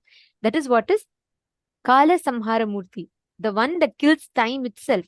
Paramashiva, just for that 16-year-old boy, Paramashiva himself comes, he kills Yama, and he tells, from now onwards, when I say kill, I mean he takes the life, puts it on himself. Paramashiva merges Yama into himself and upgrades Yamadharma's software, saying, from now you have to take the life of everyone on time, exempting my devotees. Anyone who connects to me, when somebody is worshipping me, when somebody is connected to me, you cannot touch them. He gives his upgraded instruction. He upgrades the whole niyama, the law of the life and flow of life. And he gives life back to Yamadharma. And Yama is like, Prabhu, he's like falling at Paramashiva's feet and he's saying, "Thank you." And then he understands and then he leaves. Now Markandeya is there, 16 years. Paramashiva looks at him and says, "Just because of your integrity, I am giving you a boon that not just you will not die, you will eternally be 16. You will always be 16, eternally 16, and you will connect to me." To this day, Rishi Markandeya lives. He is alive. There is a temple where he regularly worships Paramashiva. There are tons of this thing. Of course, he might not be visible to our naked eye in today's world. But to this day Rishi Markandeya lives. He's done so many great compositions and amazing things. That is what is the Mahamrityunjaya mantra. It was Rishi Markandeya who delivered the Mahamrityunjaya mantra. So understand, it is so beautifully how when you see there is even fate, there is free will, but your super determinism, your connection to the Guru can change the whole of the life and flow of the life for you. There is no such thing as free will. There's no such thing as just because you want, you are going to do it forever. At the same time, there's no such thing as predetermined. There's no such thing as it's fate. You have to do this, it'll happen. Beyond both, there's power of consciousness. Super determinism. How many of you are catching it? Clicking.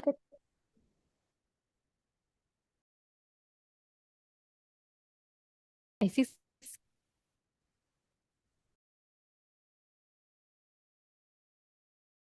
To go as free will. We will always be stuck in the loop of time. We'll always put ourselves into that time loop. Great.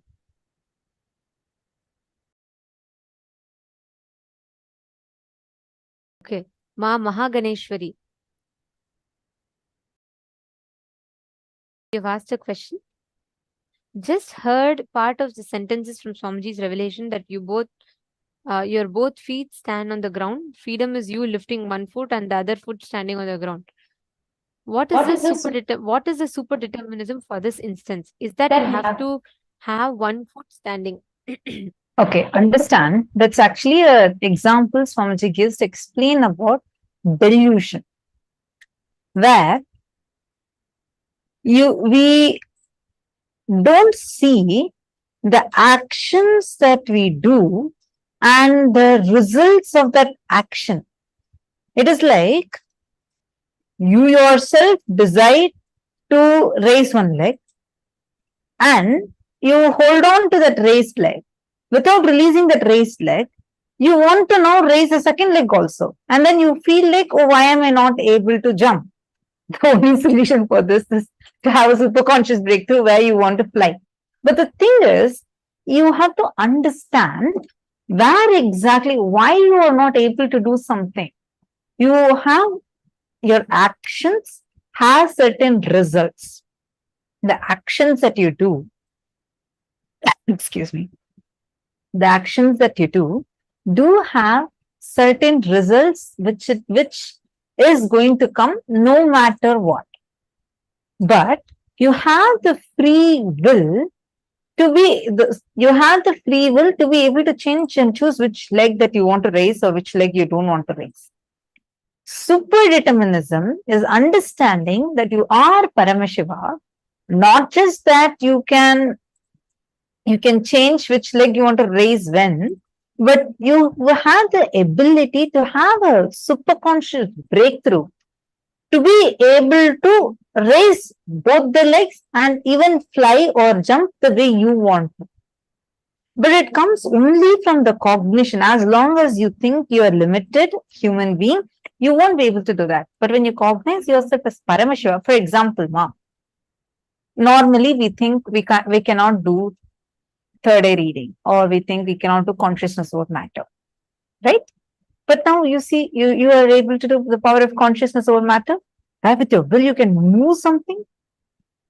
Was it possible for you a few years back? No. Why? At that time, that was a limited cognition from which we approached the reality. But now, knowing that anytime I am connecting to Swamiji in oneness, that the initiation Swamiji has given to me, I can definitely be able to impact the reality the way I want. Let me sit, and from that oneness, let me chant the Mahavakya, and I can move the matter. Am I right? Isn't this the cognition upgraded now? See, the cognition upgrade that you're having, and from that cognition, you having the ability to impact the reality, is super determinism. The jumping example, where holding on to one leg and trying to raise the other leg and like struggling and complaining, oh my God, why can I not raise the other leg? You're holding on to one leg. If you raise the other leg, it'll fall. That's the fact.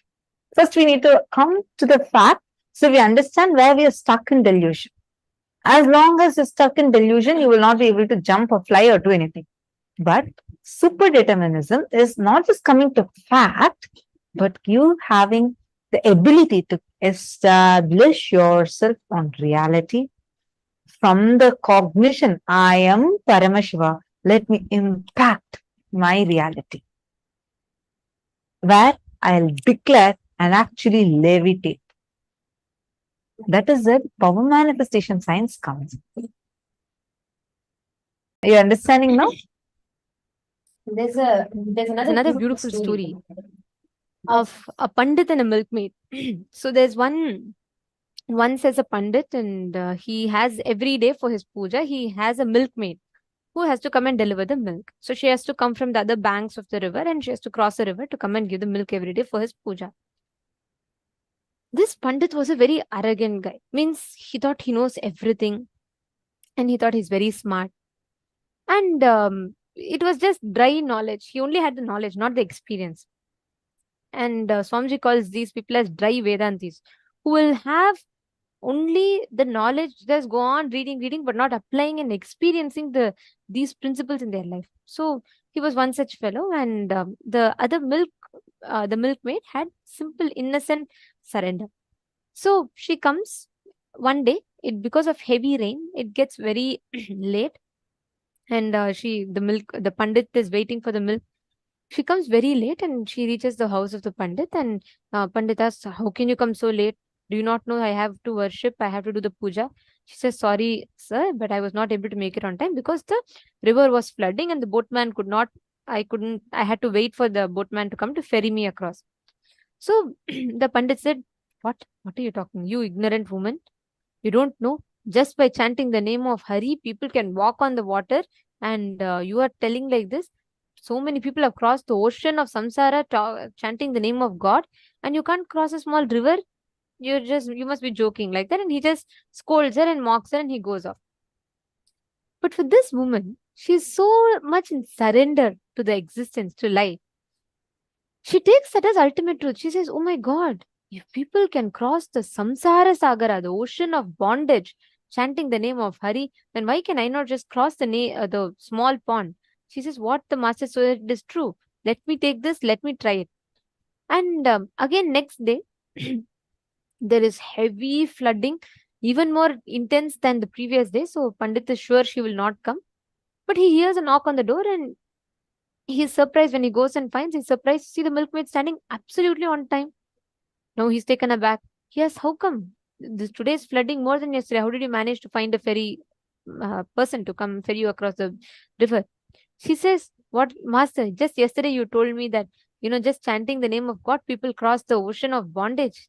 I chanted the name of God exactly like you told, and I walked on the water."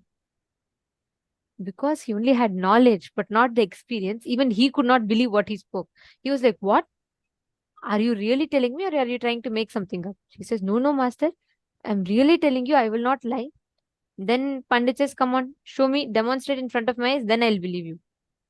She tells, "All right, what is the big deal? Come to the river." She takes him to the river. She just chants the name of God. She just chants the mantra, and she starts walking on the river. This Pandit is shocked. At the same time, he becomes more arrogant. He says, "Even a silly, foolish milkmaid, after listening to my advice, she is able to walk on the water. I am a great scholar."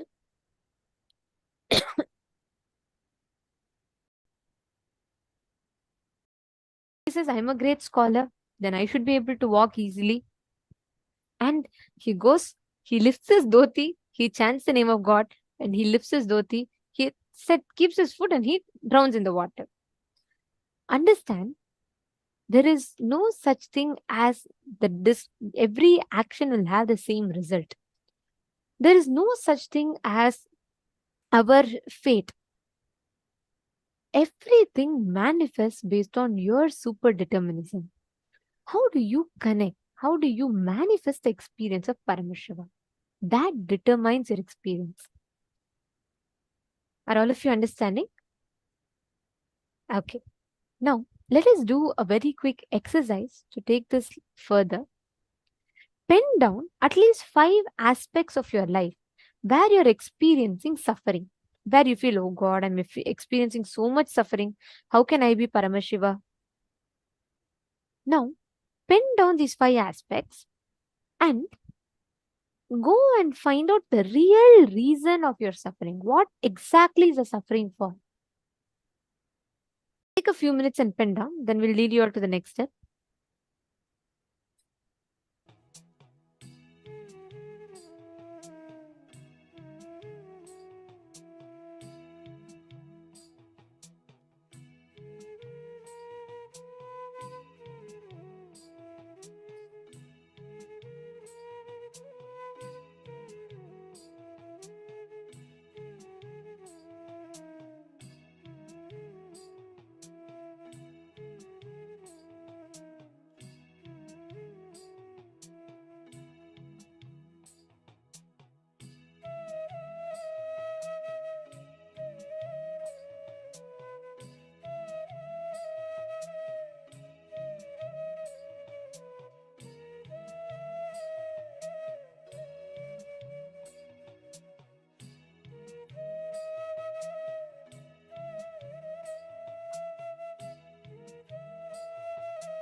Hope all of you have finished writing down.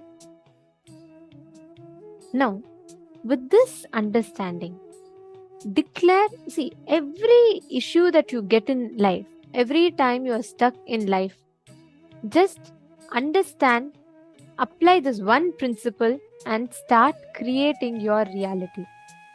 Start manifesting your reality. Simple truth.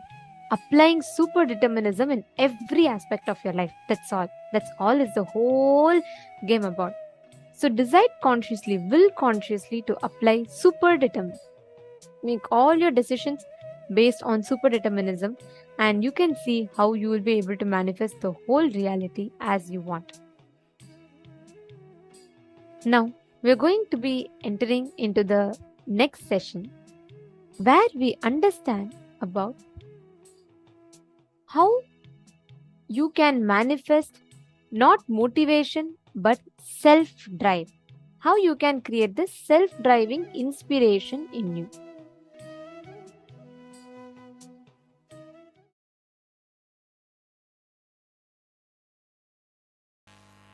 Please listen.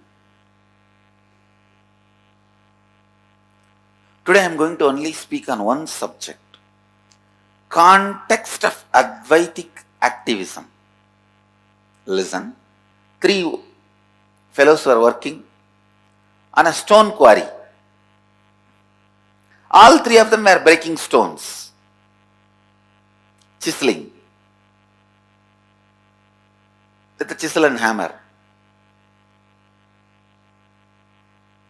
One onlooker went and asked one worker who was very morose, sad, depressed, dull, "What are you doing?"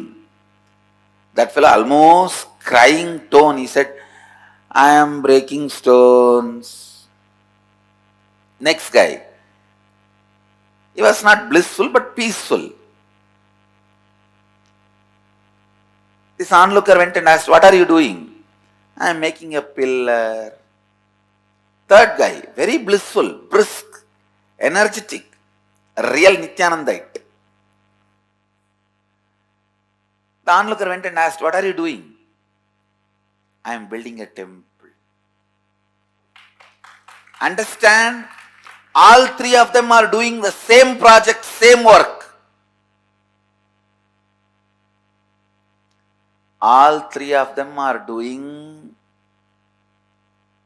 same project, same work. Clear? All 3 of them are actually working under the same contractor. The context from which you are working means knowing the larger vision.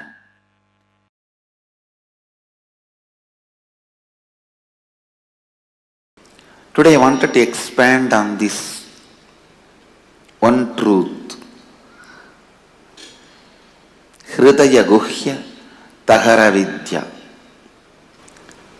In all of us, please listen, in all of us,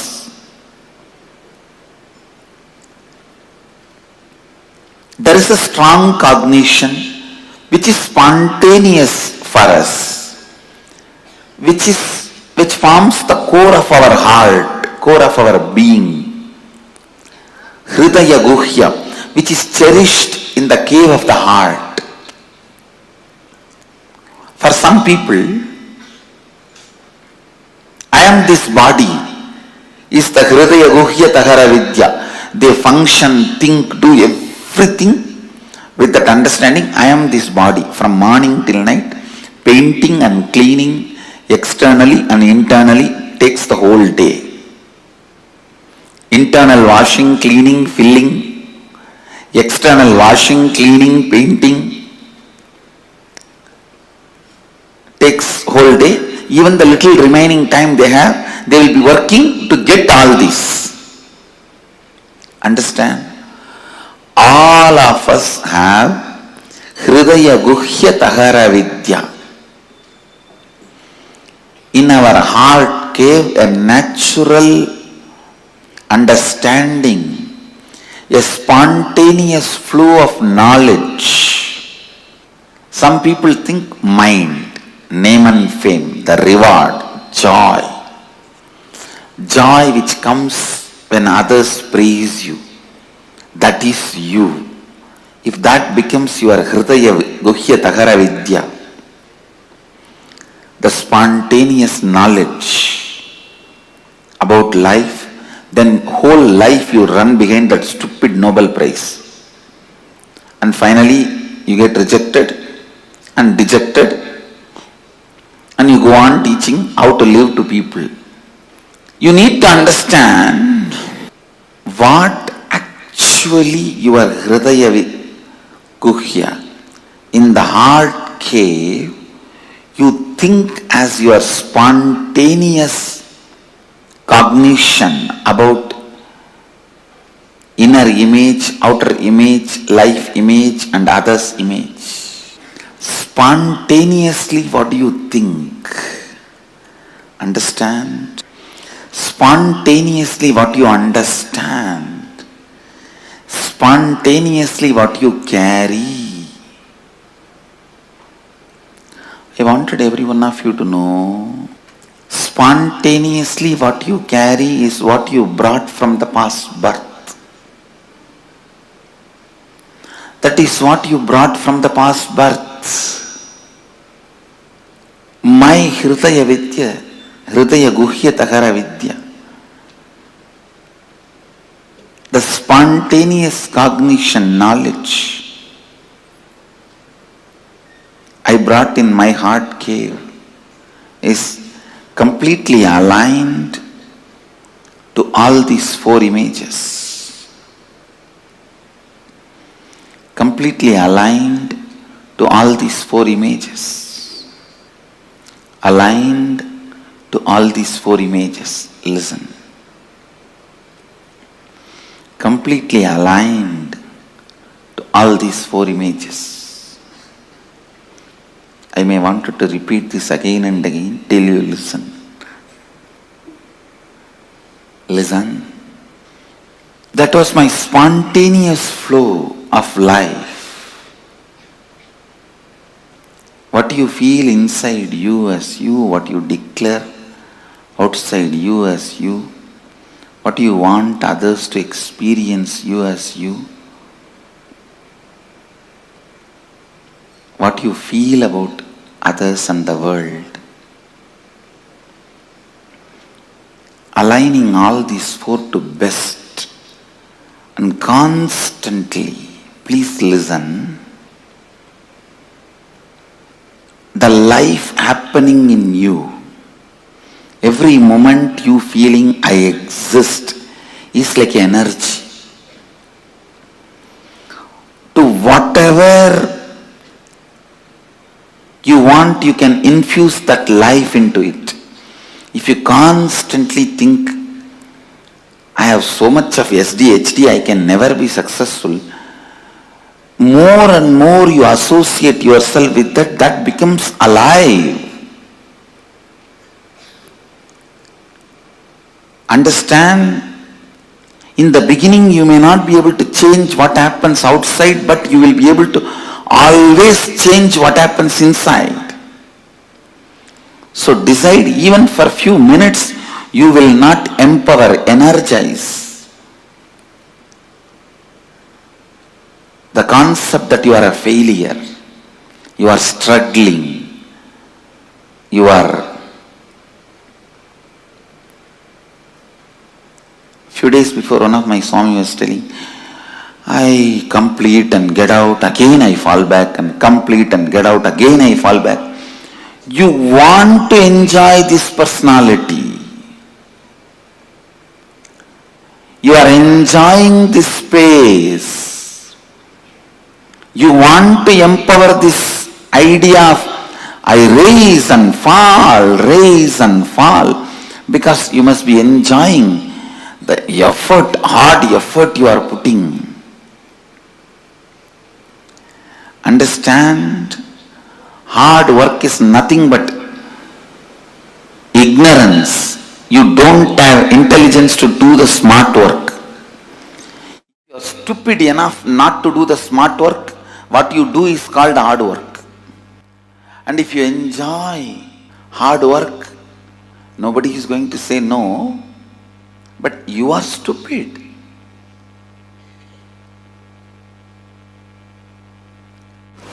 Why will you complete yourself and then come out again, fall into the same ditch and complete yourself and come out?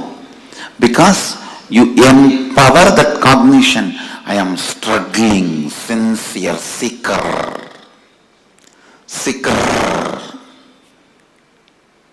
Because you set a standard to yourself. Long ago. At least I will be a good seeker. Whether I achieve it or not, who knows? I don't think I can achieve. That and all is not possible for me. But I'll be a good seeker.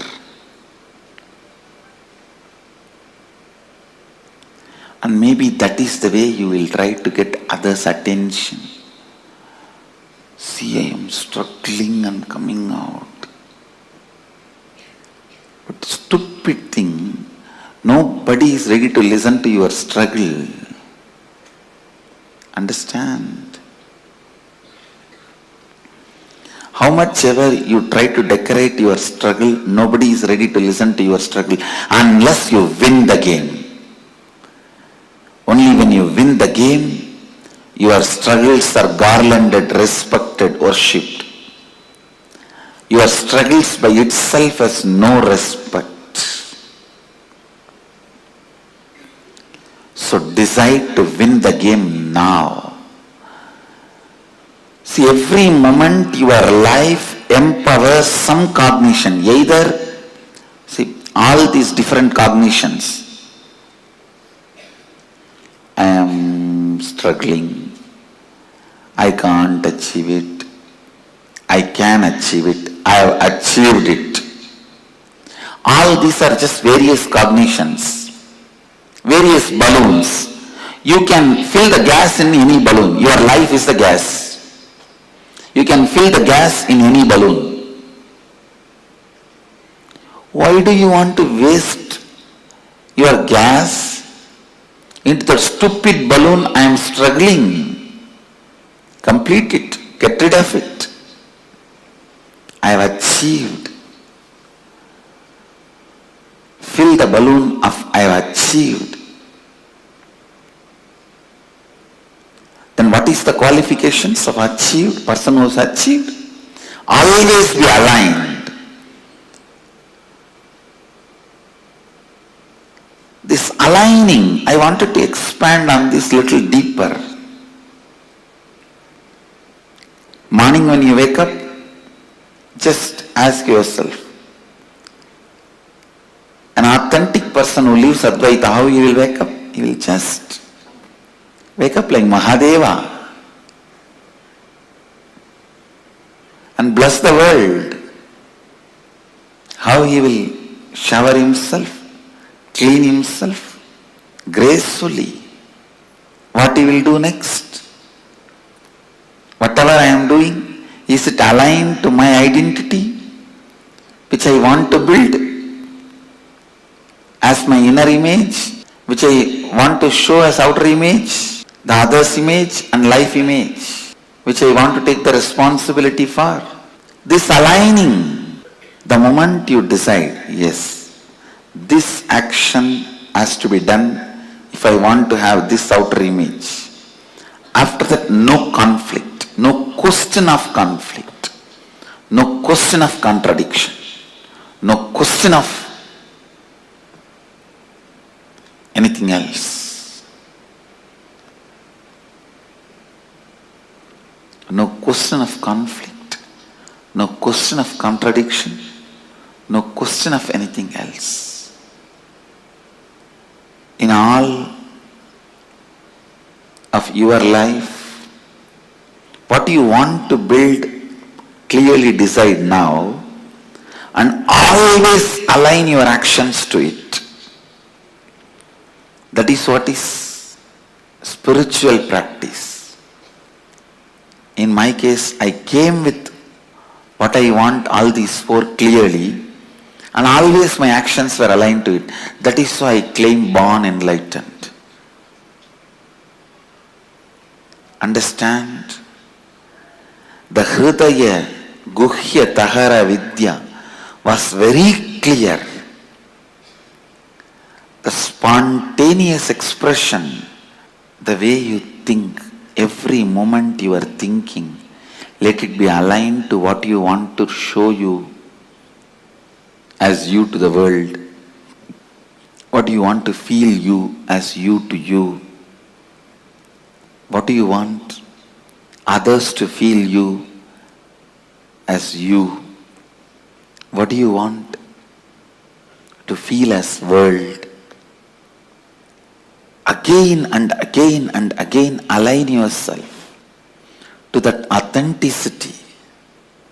The best inner image you want to have, best outer image you want to have, best others image you want to have, best life image you want to have. How much ever you think it is difficult, it is achievable. Be very clear. The idea of your difficulty is nothing but your SDHD. See, the mirage water need not be drained for your car to go in the road. The summertime, noon, mid-noon, you will see the mirage water in the road. It literally looks like a large water body in the middle of the road. Do you need to bring big motor pumps, pipe and drain the water for your car to drive? No. You just need to understand it is illusion and drive. Same way, your SDHD, you don't need to be struggling with it. You just need to know it is your SDHD and drive. I tell you, anything can be given up in the life. Anything can be lost. Not one thing. That is self-driving motivation. Just if that is maintained, everything is done. The high self-drive, in anything you take it up. The high self-drive is life. Not having the high self-drive is death. That's all. That's all is life. Whenever in your life you lived with high self-drive, you are alive. Whenever it was lost, you are dead. Whenever you had high self-drive in your life, you were alive. Don't remember the moments of money as important moments in your life. Don't remember moments you have been rewarded, awarded as the important moments of your life. Don't keep those stupid photographs of your graduation, your lottery winning, in your house as your important moments of the life. No. When that stupid cap was put and that certificate was given in your hand, you became intelligent. Don't keep that as a memorable moments of your life in your house.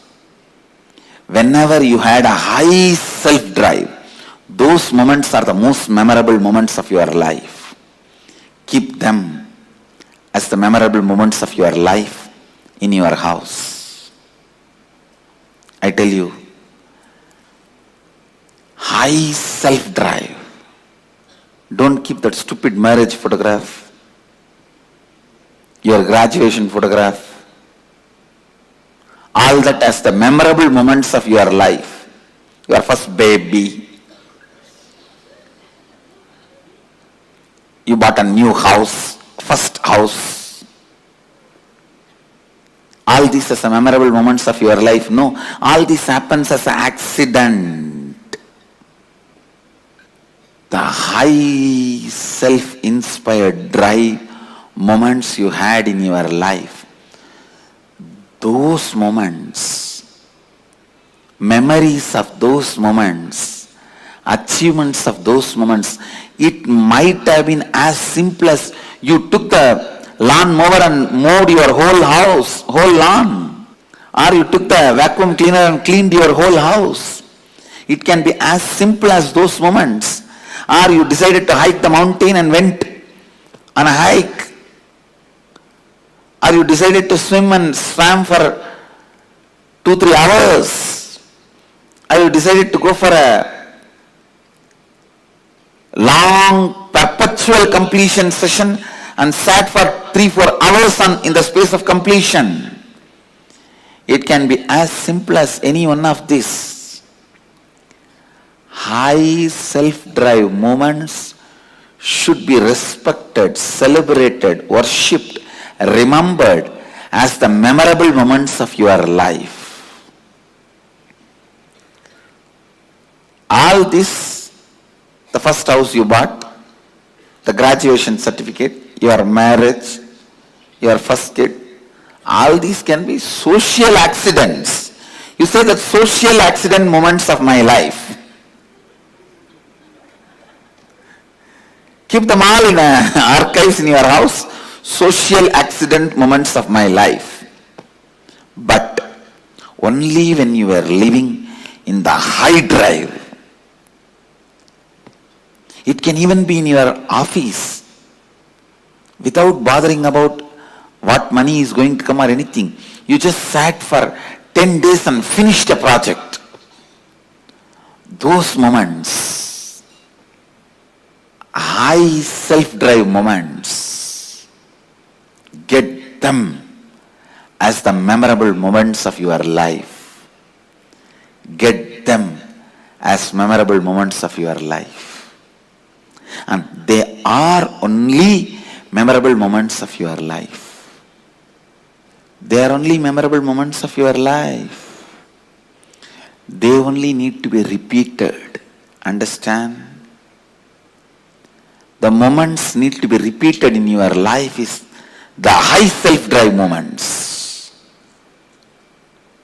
Not for money, neither for reward or for any other things. Just out of self-inspiration. The dharmic high drive moments you had in your life are the moments to be celebrated, experience to be cherished, inspiration to be kept alive, life to be recreated. Please understand, again and again and again, see how you can become more and more authentic to your best inner image, outer image, life image, others image. Understand, any doubt you have, any idea you have, you cannot achieve that 4 is SDHD. Self-doubt, self-hatred, self-denial. SDHD. Go on completing with those SDHDs. Go on completing with those SDHDs. Let the external situation not create SDHD in you. Not encourage SDHD in you.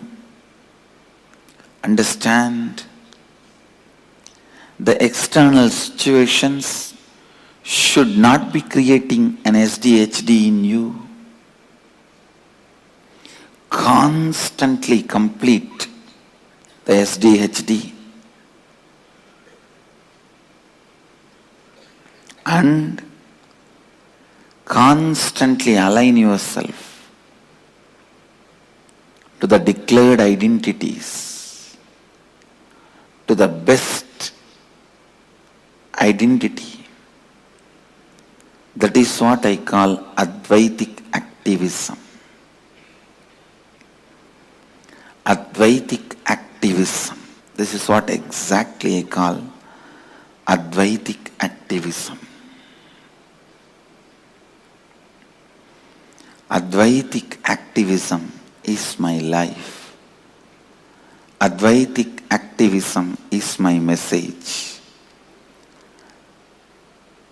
I expect Advaitic activism to be your life. And Advaitic activism is our collective life. Understand, you need self-drive to complete SDHDs. No one can complete SDHDs for you. No one can complete. That is the only thing even Guru cannot do for you.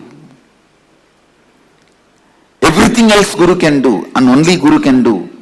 But completing with SDHD, even Guru cannot do, only you can do it to yourself.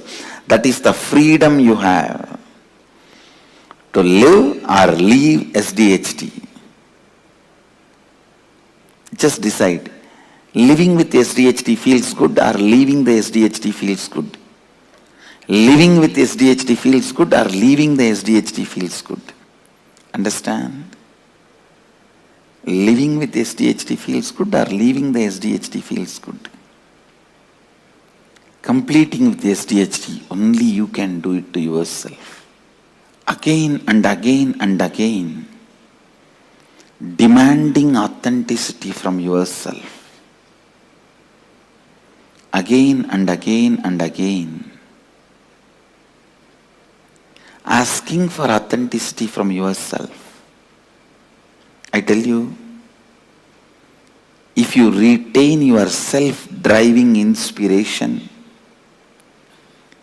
whether you are grihastha or sannyasi, doesn't matter, you will become enlightened. If you lose your self-drive, whether you are a grihastha or a sannyasi, be very clear, you will be a failure. It is SDHD that matters. If you complete SDHD, you achieve it. If you are suffering, struggling with it, your life becomes hell. It is SDHD that decides whether your life is going to have the self-drive, enlightenment or not. SDHD is like a cow dung. If that is dumped, even the diamond will be covered. Even the diamond will lose its shining if just ordinary cow dung is dumped on it. But even if 1,000 years the cow dung was on diamond, the moment you wash the cow dung, diamond will again shine in its original glory. Even if you are suffering, struggling with SDHD for a million years, if you wash the SDHD now, your inner glory will stand up again. Understand? Come to the space of Advaitic activism. Come to the space of Advaitic activism. Come to the space of Advaitic activism. The more and more you align yourself, your declared inner image, best outer image, best others image, best life image, the more and more you tune yourself to that, more and more you become authentic. The more and more you become authentic, the more and more you live enlightenment.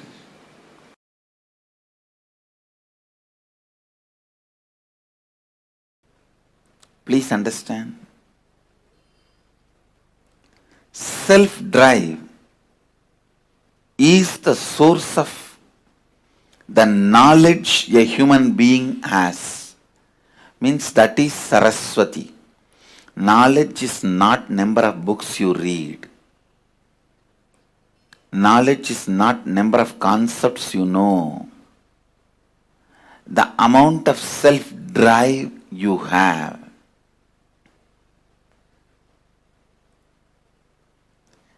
Understand, giving a right context to the self-drive is only the job of Saraswati, knowledge. When there is a right context, the self-drive never gets dried up. If it gets dried up, it is from the wrong context, it is the lower level pleasures. It is not self-drive. Self-drive which gets dried up is from violence or from greed.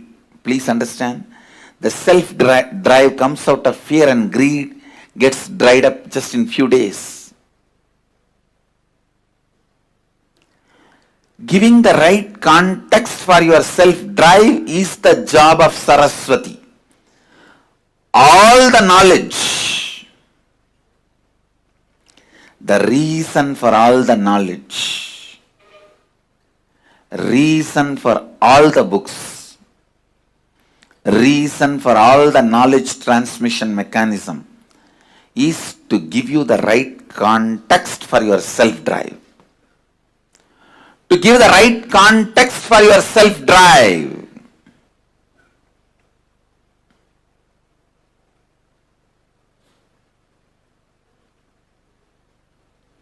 Giving the right context for your self-drive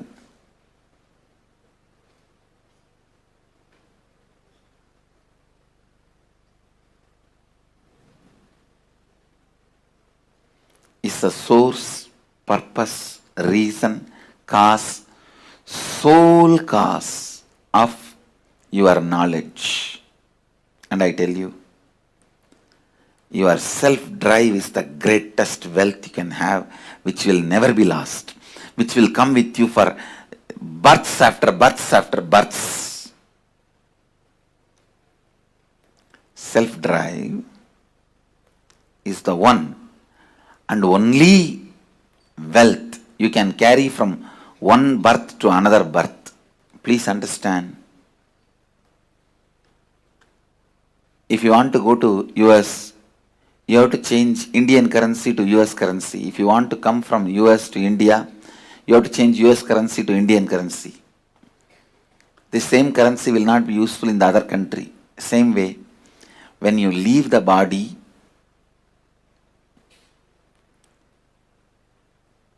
whatever you accumulated in this birth, wealth, life, relationships, properties, nothing will be useful in the next birth. But the self-drive you accumulated will be there with you in your biomemory as your asset. I tell you, self-drive is the Lakshmi.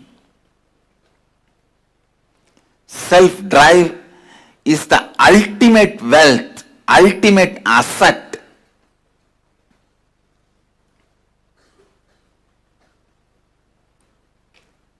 Anyone can accumulate, anyone can acquire. Not having self-drive is nothing but deep hatred towards you or towards others, life. I tell you, whoever does not have self-drive has a deep negative pattern about life and others. They are constantly abusing life and others, criticizing life and others, deep incompletion with others and life. I wanted to remind all of you, all tiredness, all boredom is nothing but self-conflicts and self-contradictions. Self-conflicts and self-contradictions. Self-conflicts and self-contradictions. People with self-drive are rewarded by Kala Bhairava with life. People who don't have that are slammed by life, Kala. Understand, self-drive is life. From the right context, self-drive from the right context, self-drive from the right space.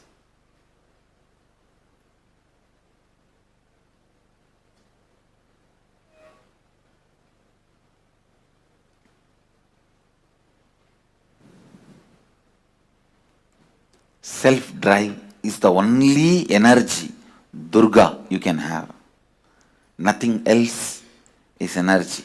Not your muscle power or your thinking power. All that are not the top energy. Self-drive is the energy of life. Understand? Self-drive is Saraswati. Self-drive is Lakshmi. Self-drive is Durga. Driving yourself constantly, I tell you,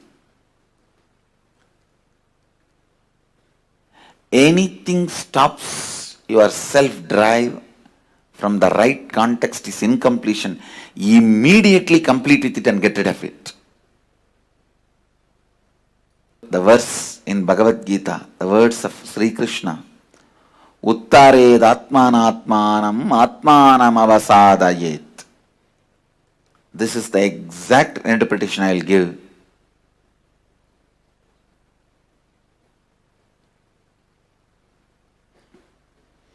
Raising your self-drive by yourself by setting the right context. You will be a great friend for yourself. If you can't raise your self-drive by yourself by setting the right context, you are the greatest enemy for you. It is the self-drive that makes you king or beggar. It is the self-drive that gives you self-respect or not. It's a self-drive that gives you the ability to exist. That is a self-drive that gives you the strength to live. Self-drive is the love for life. Self-drive is the devotion for life. Self-drive is commitment towards life. Self-drive is the scale to measure your authenticity, integrity, responsibility, and enriching.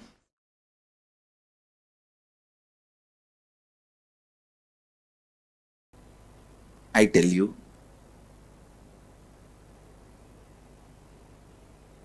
now whatever I am speaking, if you just pen down, when you started developing the patterns, ideas, moving out of your original Advaitic state and relive, it will be literally like a miracle cure for tons of problems you have.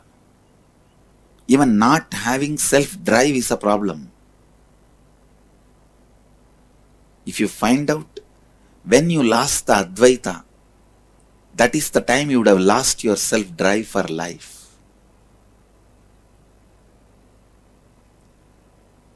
Just do this simple process. First, pen down the ideas, patterns, concepts which makes you feel you are away from your non-dual state. Second, think and pen down when that patterns have started developing in you, how you developed those patterns, those incidents. Third, relive all those incidents. Fourth, relive and complete them. Fifth, start living Advaita, non-dual state of consciousness. That's all.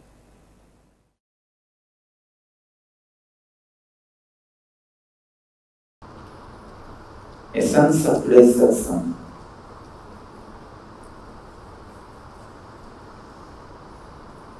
Never give way for others' powerlessness in your life.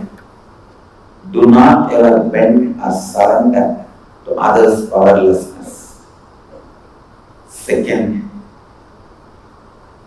don't think withdrawal is compassion.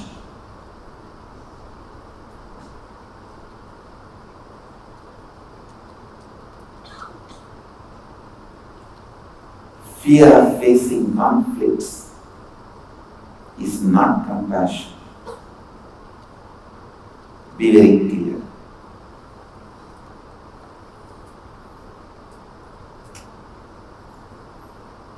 If you avoid these two major mistakes in your life, you will constantly create powerful space and completion with you and with the others.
Nithyanandam, Swamiji explained to us the importance of self-drive. And like as Swamiji was mentioning, the moments that you need to capture and remember and cherish in your space should be these moments of self-drive.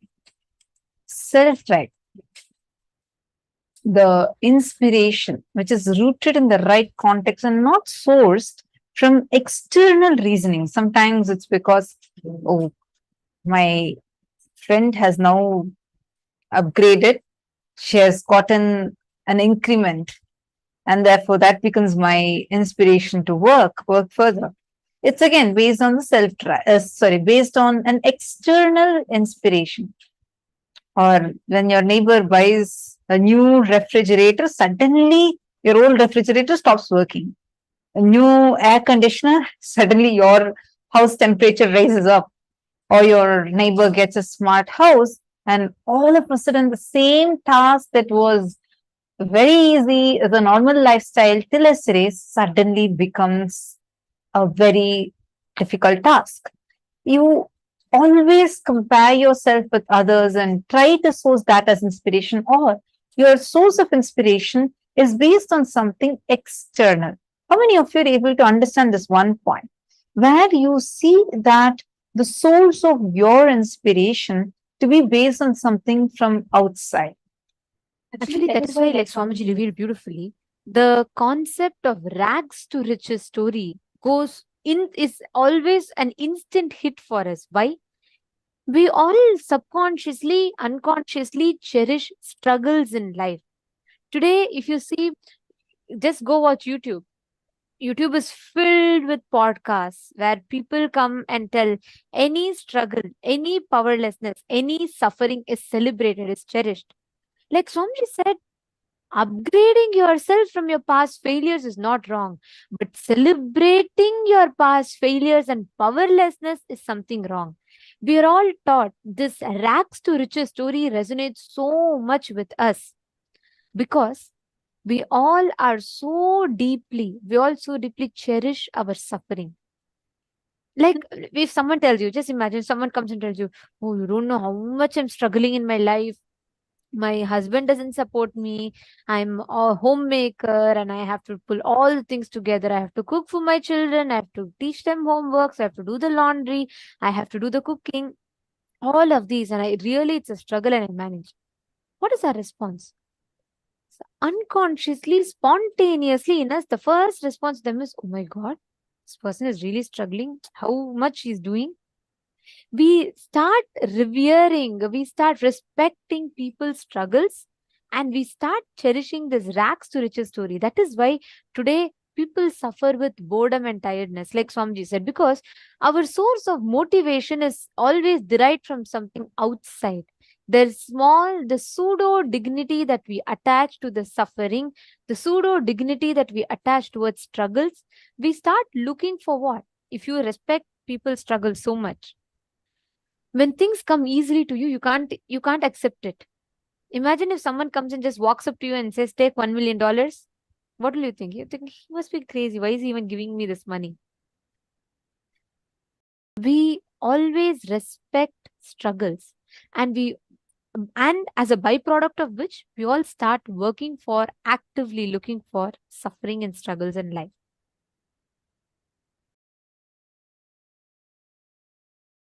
Swamiji tells as the lack of self-driving inspiration.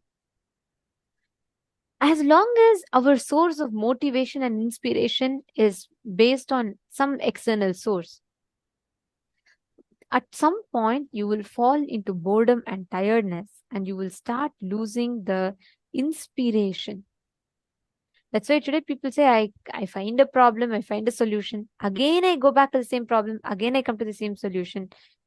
We start celebrating, we start preparing ourselves to again and again fall into the same rut, the same cycle of struggles. And self-drive is the solution that Swamiji gives for that. We need to understand what Swamiji had explained to us about the Hridaya Guhya. Deep inside you, all of us, inside our hearts, carry a cognition about life, and that is the source of our energy. That is what we derive the energy from. That's why there are some people who go on and on and on talking about their victimhood. Like they say about how much struggle they had been through, how people didn't understand them, how people tried conspiring against them. And they have this whole, like a movie running in them where they become the victim, and they are like the hero, heroine of their story, and everybody is conspiring against them. And that struggle. So that if that struggle, victimhood is your core cognition, and you derive your energy from that, then that is what you go on attracting in your life. And again, you attract, obviously you would attract situations, events where you will feel more victimized. You will have more people like that manifesting in your life. Again, it becomes a self-fulfilling negative prophecy. Then again, you go on complaining, saying, why are so many people being like this to me? See, there's a story to a fisherwoman and a flower seller. Both of them are walking from the market, and they're going going to home, and it's become extremely dark. The fisherwoman's house is a bit farther away. So it becomes too dark. So the flower selling woman says, why don't you come and sleep in my house tonight? And tomorrow, as soon as it dawns, you can go back to your house. It's quite late in the night now. And the fisherwoman readily agrees. She goes, and both of them go have dinner, and they're about to sleep. The flower selling woman, as soon as she lies down, she falls asleep. The whole house is just filled with the beautiful fragrance of all the flowers. The fisherwoman, however, tries to sleep, tries tossing around, turning around. Hours pass by, somehow she doesn't get sleep.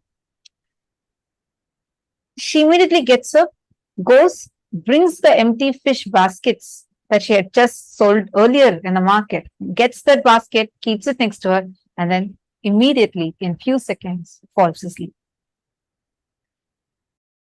Our situation is literally like this. That fish smell is what something she'll keep complaining about the whole day.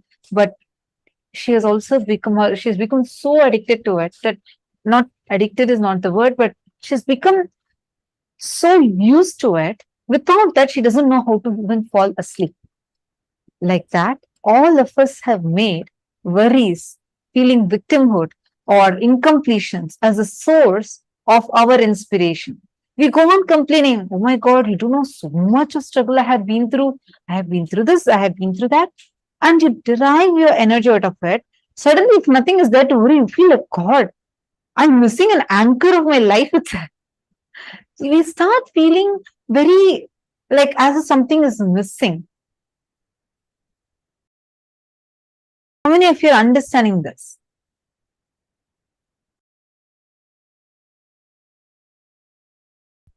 The self-driving pattern means from your Hridaya Guhya, there is a strong cognition about life happening in you, which is a spontaneous happening in each one of us. It is from the core of our heart, core of our being, the Hridaya Guhya, the secret corner of your heart, which is cherished in the cave of your heart. This is like energy. To whatever you infuse the energy into, it becomes alive. If you constantly think, I have so much of self doubt, self hatred, self denial, I can never become successful, then that thought current becomes alive. You have so many balloons. You have a heart shaped balloon, you have a Mickey Mouse shaped balloon, you have a flower shaped balloon, whichever you fill in that air into, that is going to become big. You can't fill in a Mickey Mouse shaped balloon and say, oh, why is it not becoming a heart? The more and more you align yourself to your declared best inner image, declared best outer image, means how you show yourself to others, best others image, how others perceive you, and best life image, the way how you feel about life and everyone. The more and more you become authentic, the self drive increases in you. Anything can be given up in your life or lost, but not one thing. That is a self driving motivation. High self drive is life, and not having the high self drive is death. That's why in Bhagavad Gita, Bhagavan Krishna beautifully says, Uddharedatmanatmanam natmanam avasadayet atmaiva hyatmano bandhur atmaiva ripuratmanaha. Raising your self drive by yourself, by setting the right context, you will be the best friend for you. If you cannot raise the self drive by yourself, by setting the right context, then you become the greatest enemy for you. You are your best friend. You are your worst enemy. It's all about whether or not are you going to be increasing your self-doubt, self-drive by giving up your self-doubt, self-hatred, and self-denial. It is in your hands. How many of you are understanding this? Can each of you give an example of what do you understand as self-drive? Please take a moment and please post it. Actually, this one truth, if we understand it, right, if we apply it in our daily life, the way we see today, so many of us lack. We say, oh, I lack motivation. I need motivation. I want to really do something. I committed for Sarvagnya Pita, but I'm not able to manifest it. I somehow lack my inspiration. I start a job, but somehow I stop it midway. This one solution that Swamiji has given. Swalpamapyasya dharmasya trayate mahator. Just by following this principle, even little bit in your life, even the greatest struggles that we have will simply go. Just take a few minutes to pen down the ideas, patterns, concepts. Write down all that makes you feel you're away from your non-dual state, Paramashiva. And the patterns that started developing in you, how you started developing those patterns. Just take a few minutes, at least identify, so we all start understanding the self-driving inspiration that Swamiji revealed about.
finish the process.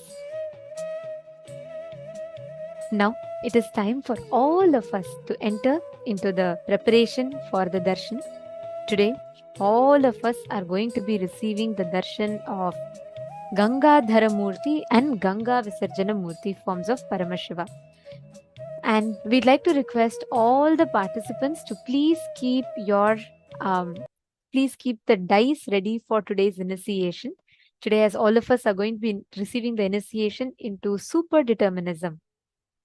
Neither free will nor life is predestined. Like Swamiji revealed, life is superdeterminism. And from morning till now, we've learned about will persistence. We've understood about what is will arrogance, what is will persistence. And Swamiji revealed to us the whole happening of Devi Ganga to planet Earth. Ganga, the embodiment of will persistence. This form of Paramashiva as Ganga Dharamurti and Ganga Visarjanamurti. Ganga Dharamurti is a form of Paramashiva from Kailasa, where he receives Devi Ganga on his head, inside his Jata Juta. And Ganga Visarjanamurti is a form of Paramashiva through which he releases Devi Ganga to planet Earth. To this day, Ganga is flowing from Paramashiva's own Jatas to the whole planet Earth. And like Swamiji revealed, Ganga is the largest worships offered deity every day. Each day, starting from the source, from Gomukh, from Ganga to Bay of Bengal, till she reaches the ocean, the whole journey, she is worshipped in so many places. That is why Ganga is the largest worshipped deity every day. The deity that is offered worship every single day, largest number is Devi Ganga. And today, all of us are going to be having the darshan of this form of Paramashiva, through which he gives Ganga to the whole world as Ganga Dharamurti and Ganga Visarjana Murti. Now, let us all get ready to receive this very darshan. We will now be chanting the Dhyana Shloka.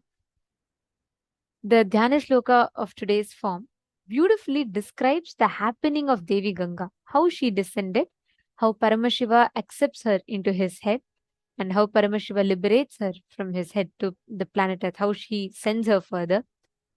And the whole thing is described beautifully in the Shastra Pramana, which is what we are going to be chanting, the Dhyana Shloka for all of us. I request all of you to please sit straight.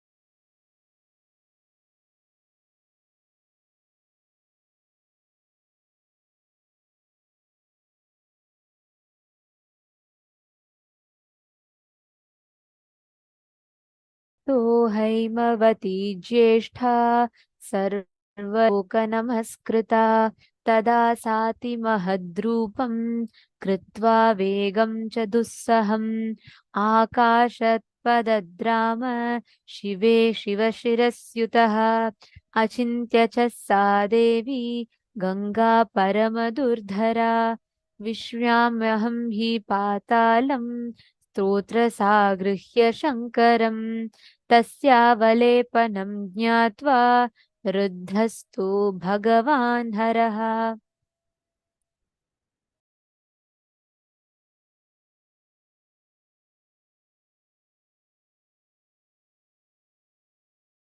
तिरो भावयितुं बुद्धिं चक्रे त्रिनयनस्तदा सा तस्मिन् पतिता पुण्या पुण्ये रुद्रस्य मूर्धनि हिमवत्प्रतिमे राम जटामण्डलगह्वरे सा कञ्चिन्मही गन्तुं नाशक्नोद्यनमास्तिथा नैव सा निर्गमं लेभे जटामण्डलमन्ततः तत्रैवाबं ब्रह्मदेवी संवत्सरगणान् बहून् तां पश्यन् पुनः तत्रस्य तपः परममास्थितः स तेन तोषितश्चासीद् अद्यन्तं रघुनन्दन विससर्ज ततो गङ्गा हरो बिन्दुः सरः प्रति Tasyam vidrisijyamanayam saptastotramsi janjire Hladini pavani chaiva nalini cha tathaiva cha tisraf pranchim disham jagmur ganga shiva jala shubhaha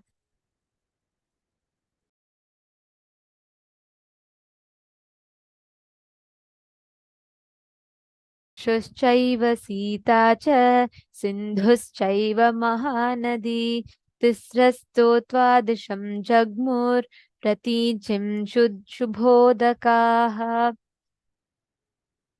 Saptami Chanvagatasam Bhagirataram Tada Bhagiratopi Rajarshi Divyam Syandanamastitaha Prayadagre Mahateja Gangantam Chapyanuvjravat Ganga Gaganaschankarashchito Dharani Magataha Vyasaparta Jalam Tatra Tivra Shabdhav Puraskritam.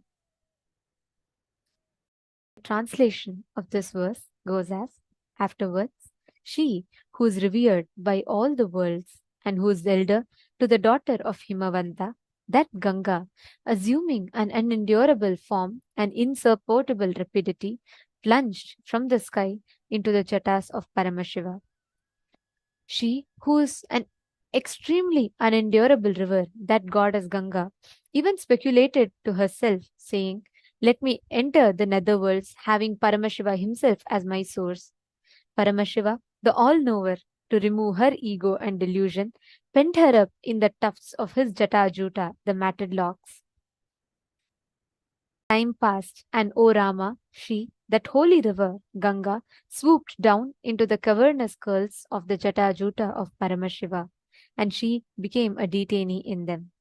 Though she strove hard in one way or another to reach earth, that Ganga is rendered incapable, as she could not gain access for an outlet from any edge of the coils of the matted hairs of Paramashiva. Hence, she realizes and prays to Paramashiva. Goddess Ganga whirled round and round in the coils of tufts alone for many number of years. And when Ganga's liberation from those coils is intangible, Bhagirata again firmed up in a marvelous penance in the matter of her descent to earth. O Rama, the legatee of Raghu, with the aces of Bhagirata, Paramashiva is very much delighted, and thereupon he releases Ganga, aiming at the Bindu lake in Himalayas.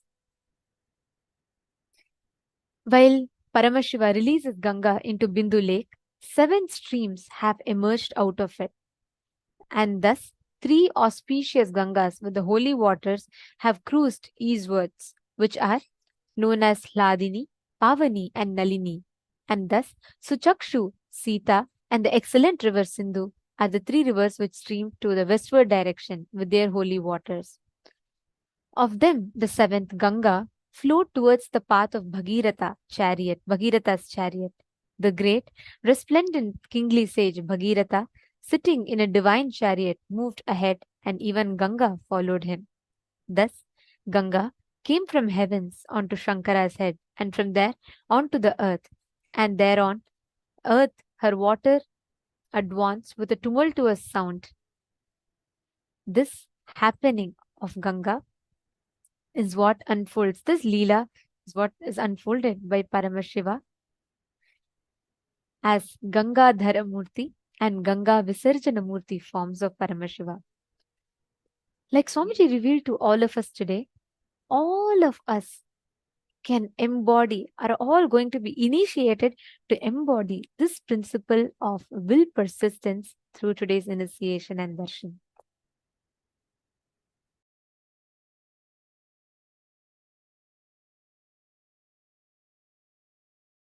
Today, all of us learned about what will persistence is, how to have the will persistence to achieve anything, whether it is power manifestation or some success that you're looking for in your life.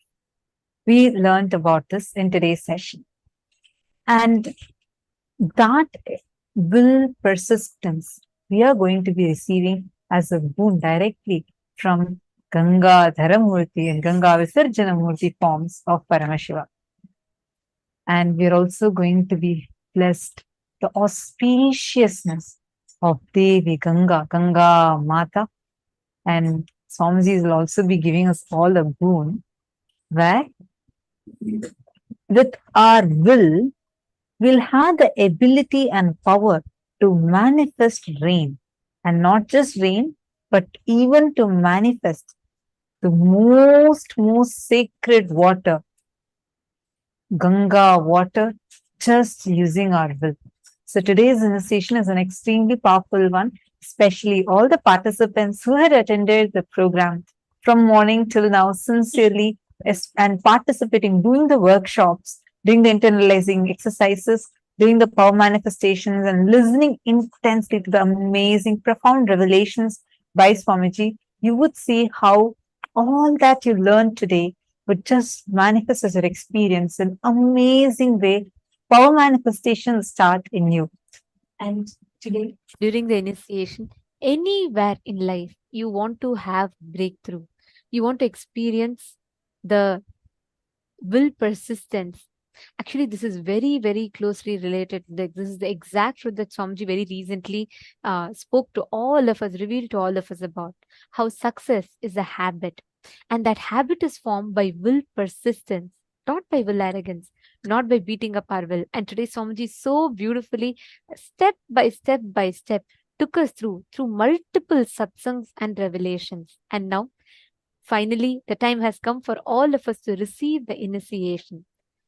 We are going to be also receiving the initiation with the dice, where Swamiji will be initiating us to consciously 3D print our reality, means through superdeterminism, and the how the probabilities and the possibilities out of your superdeterminism, you will be able to print the reality as you want. we all learned about superdeterminism, right? Today, Swamiji is going to be awakening that, empowering your consciousness, giving you the subjective reality experience of yourself as Paramashiva, from which you can transform the subjective experience you have about life. Using that, you can impact your reality, which is super determinism, and manifest your life the way you want to manifest. Change anything. No more the probability or probabilities would decide for you. You are not going to be saying this or that, but you will create your possibility through the powers by manifesting exactly, precisely whatever you want. It's already time. Now let us all get ready to receive the darshan of Bhagavan, Ganga Dharamurti and Ganga Visarjana Murti forms of Paramashiva. We request all of you to please sit with your head, neck and spine in a straight line. Close your eyes. Breathe in and breathe out deeply and slowly. Start chanting the Mahavakya. Om Nithyananda Paramashivoham. Intensely chant the Mahavakya.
Open your eyes.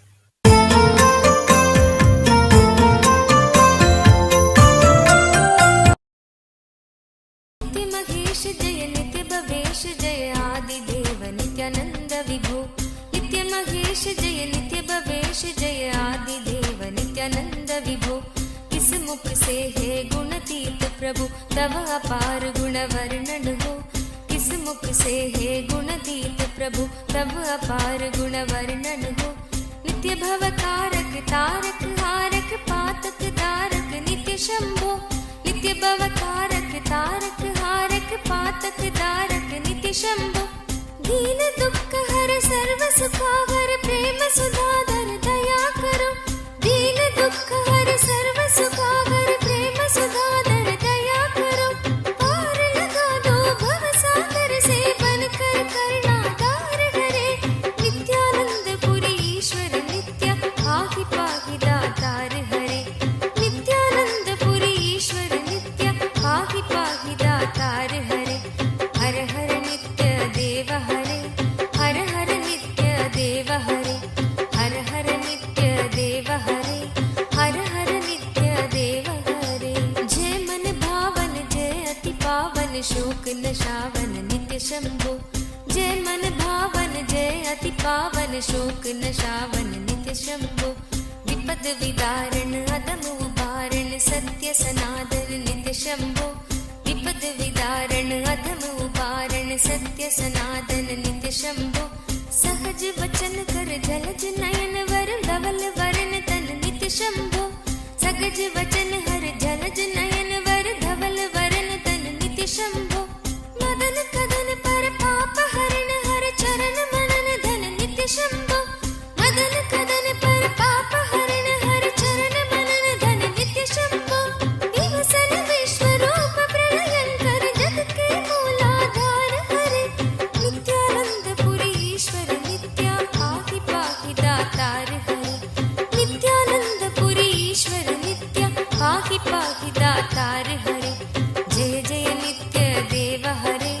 जय जय नित्य देव हरे। जय जय नित्य देव हरे। जय जय नित्य देव हरे।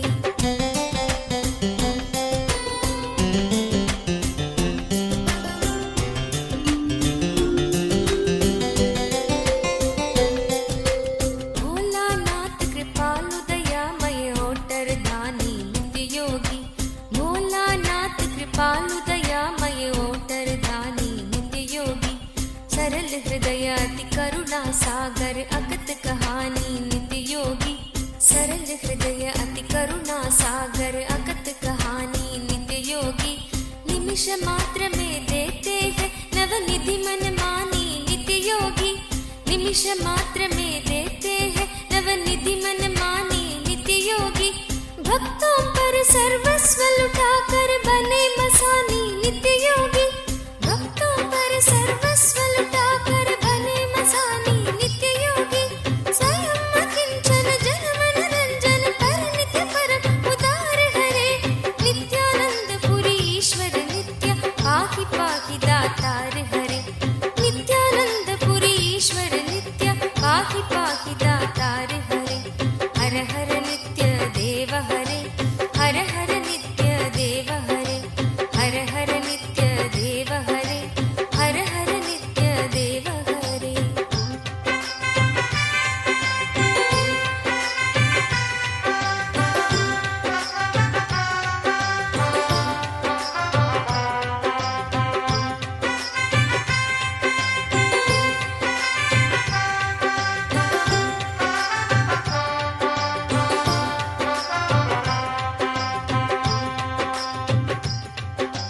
आशुतोष इस मोहमयी निद्रा से मुझे जगा देना।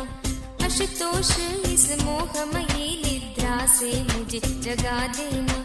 विषम वेदना से विषयों की मायाधीश छुड़ा देना। विषम वेदना से विषयों की मायाधीश छुड़ा देना। रूप सुधा की एक बूंद से जीवन मुक्त बना देना। रूप सुधा की एक बूंद से जीवन मुक्त बना देना। दिव्य ज्ञान भंडार युगल चरणों को लगन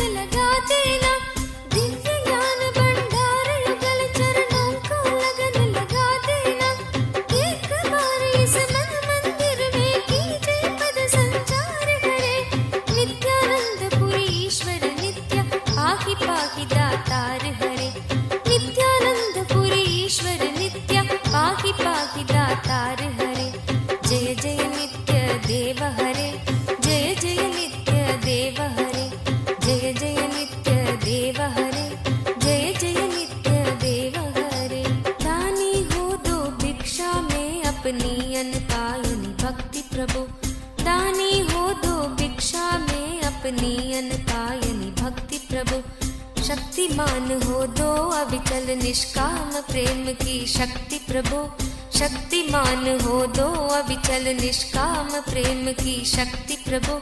त्यागी हो दो इस असार संसार से पूर्ण विरक्ति प्रभु त्यागी हो दो इस असार संसार से पूर्ण विरक्ति प्रभु।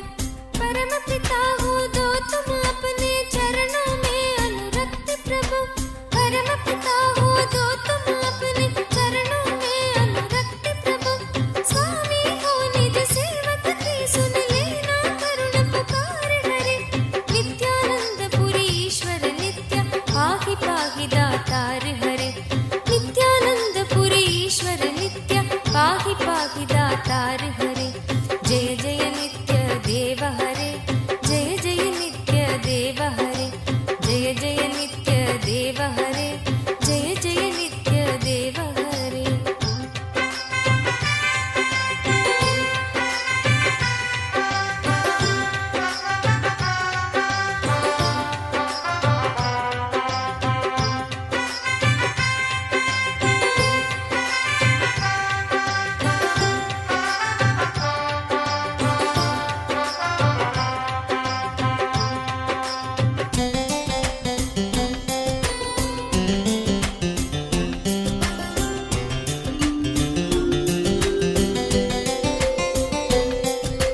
तुम बिन बेकल हूँ प्राणेश्वर आ जाओ भगवंत हरे तुम बिन बेकल हूँ प्राणेश्वर आ जाओ भगवंत हरे। चरण शरण की बांग गहो हे उमा रमण प्रिय कंत हरे चरण शरण की बांग गहो हे उमा रमण प्रिय कंत हरे। विरह व्यापित हूँ दीन दुखी हूँ दीन दयालु अनंत हरे विरह व्यापित हूँ दीन दुखी हूँ दीन दयालु अनंत हरे। आओ तुम मेरे हो जाओ आ जाओ श्रीमंत हरे आओ तुम मेरे हो जाओ आ जाओ श्रीमंत हरे। मेरी इस दयनीय दशा पर कुछ तो करो विचार हरे नित्यानंद पुरी ईश्वर नित्य पाहि पाहि दातार हरे नित्यानंद पुरी ईश्वर नित्य पाहि पाहि दातार हरे जय जय नित्य देव हरे जय जय नित्य देव हरे हर हर नित्य देव हरे हर हर नित्य देव हरे जय जय नित्य देव हरे जय जय नित्य देव हरे हर हर नित्य देव हरे हर हर नित्य देव हरे।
चन्द्रकलाधर नित्यानन्दा सशिवदनां शिव नित्यानन्दा चन्द्रकलाधर नित्यानन्दा सशिवदनां शिव नित्यानन्दा गौरी शङ्कर नित्यानन्दा कनक सबेसा नित्यानन्दा गौरी शङ्कर नित्यानन्दा कनक सबेसा Nityananda करुणामूर्ते Nityananda अरुणाचलेसा Nityananda Shiva, our beloved Swamiji, manifesting as Gangadhara Murti and Ganga Visarjana Murti forms of Paramashiva.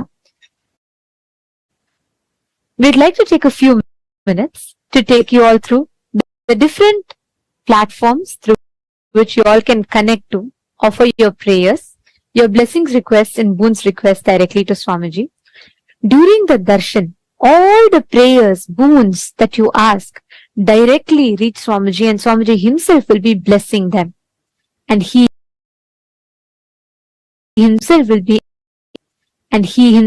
be empowering you with the energy to create that reality, and he will manifest that reality for you. So during darshan time, whenever you post prayers, Kaikkialle luontoomme kätkeytyy yksi suurimmista ihmeistä. Kyky antaa loputtomasti kestävää energiaa. Kun valitset aina ilmastoystävällisen sähkömme, teet huomisesta valoisamman. Nordic Green Energy. So during darshan,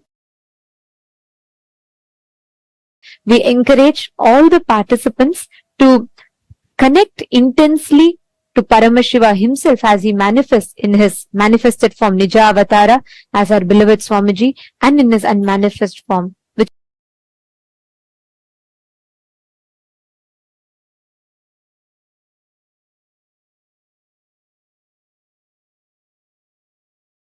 to the community, WhatsApp community, where you can post your blessing requests, the boons that you want to ask Swamiji directly on the WhatsApp community and receive direct blessings from Swamiji. The next is x.com, formerly Twitter.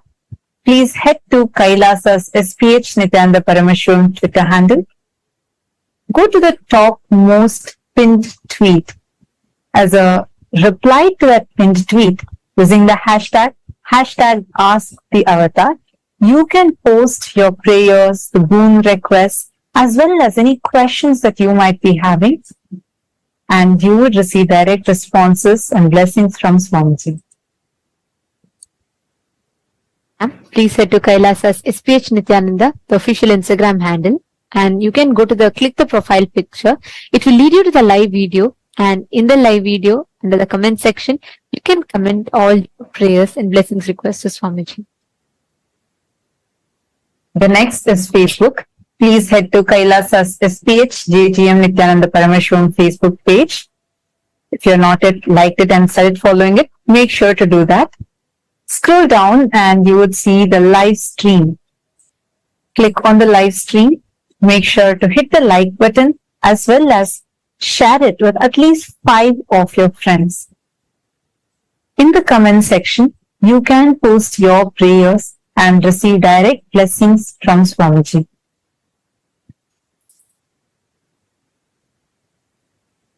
To all the members of Rajya Sabha, the born and the practicing Hindus, as part of Kailasa's voting, the question that we want to ask all of you today is, how do you think Hinduism can be made more appealing, captivating for the upcoming generation of Hindus?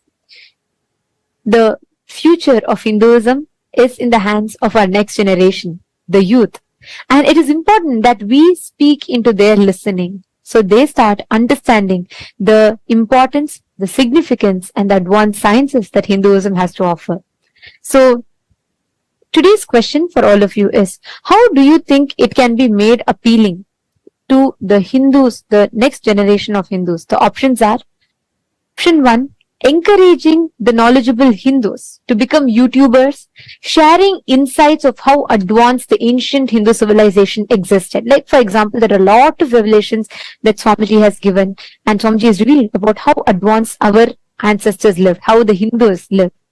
And if you think we should encourage more and more YouTubers to come up and share these revelations of Swamiji and to share the data and the science of it to the world through YouTube channels. And the second one being those in for all of them organizing local activities, gatherings that are tailored to youth interests. In your respective localities, starting to organize events that are more focused on the youth as per their interests, as per their needs. For example, getting the social media influencers or organizing events such as training in leadership skills, career, etc. So should that be focused on? The third option is creating travel logs showcasing Hindu temples and their significance. If you think that we should start showing the Kailasa temples, the other temples of Hinduism all over the world, so that youth start understanding the significance of these enlightenment ecosystems and they start connecting to it. We request all the Hindus, the born, practicing and living Hindus, the entire Hindu diaspora, to actively vote using the link that is projected for all of you on the screen, kailasa.org/Hindu-votes. Please take a moment and you can cast your vote as well as head to Twitter using the hashtag Kailasa Parliament and tagging Swamiji's official Twitter handle. Please share with us why you feel this is the best option. And also, if you have more insights and more ideas, feel free to share that with us on the Twitter. Chit Sabha members, today we'd like to ask you all, call for your inputs in which category of Hindus should we prioritize for outreach and sharing the gifts from Hinduism that Swamiji has extended. The options are youth and young adults who are seeking spiritual guidance, enriching through free online workshops. The second option is those in need of sustenance, Hindus who are poor, hunger relief through sattvic food and annadan. The third option being for the spiritual seekers who are seeking for higher knowledge and enlightenment by sharing the free books on Hinduism.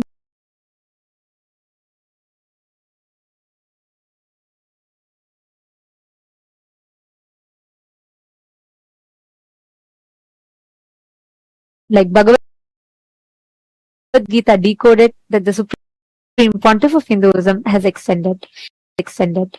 Please take a few minutes and you all head to kailasa.org. For this topic today is as well suggested by one of the Chit Sabha members of whom who had suggested these topics, and we are bringing these topics as the Chit Sabha members had voted which should be given more precedence. And all these initiatives plus much more has already been initiated through various projects and coming under the white Om, blue Om, red Om, saffron Om. Like this, we have various parliament houses through which we are having these projects running. So any one of you that are interested in being a part of these projects and you feel that these initiatives should reach many more people, you can take a moment and you can tweet that on Twitter. And anyone, this is open for the entire Hindu diaspora, who wants to be an active part of this, feel free to tweet on the Twitter. And this voting and this is open for Chit Sabha, Sarvanya Pita Yajna Pita Kartas and Sarvanya Pita Deshwars, who are the core family of Kailasa, the founders of Kailasa.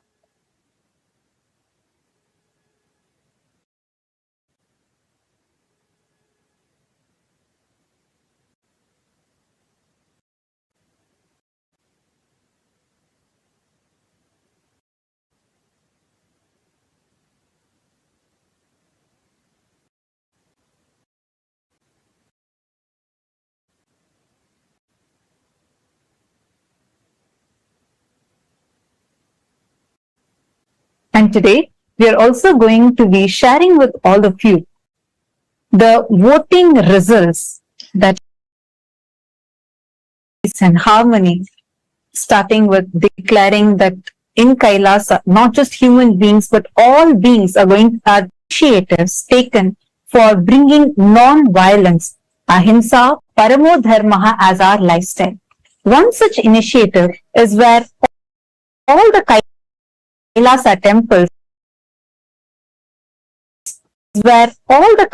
temples are following this lifestyle practice of using only non-violent products, cruelty-free products, including the milk, which is sourced only from cruelty-free farms or our own goshalas, where the animals are brought up in a cruelty-free, loving and caring ambience. So on 5th of October, we held a voting where we had asked the Hindu diaspora as to should this practice be made as a mandate for all the Hindu temples across the globe. And we had an amazing response where 98.3% of Hindus voted saying yes, this should become a mandatory practice across all the Hindu temples.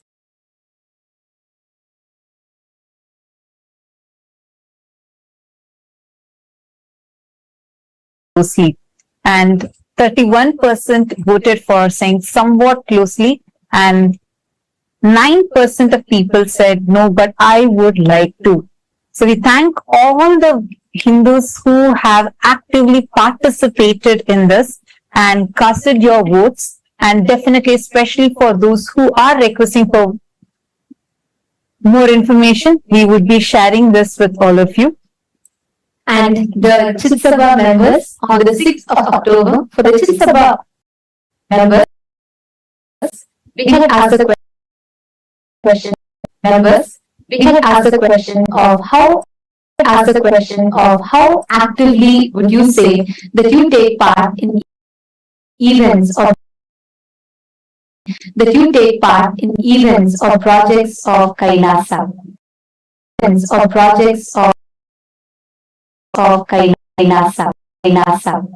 The options are the results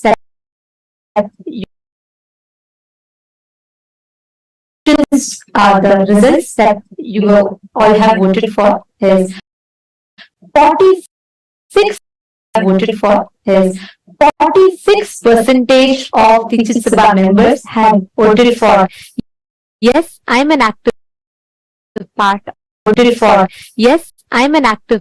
of Kailasa, the projects that are happening. For 32% of people have voted for I'm somewhat active, I have started being a part. 10% of them have voted for I am not active currently, but I would like to start being active. And 12% had voted for no, I would like to take the option of just continuing to be a Sarvagnya Pita Yajaman. So here are the results presented in front of all of you, and we'd like to thank all of you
हर हर गंगे हर हर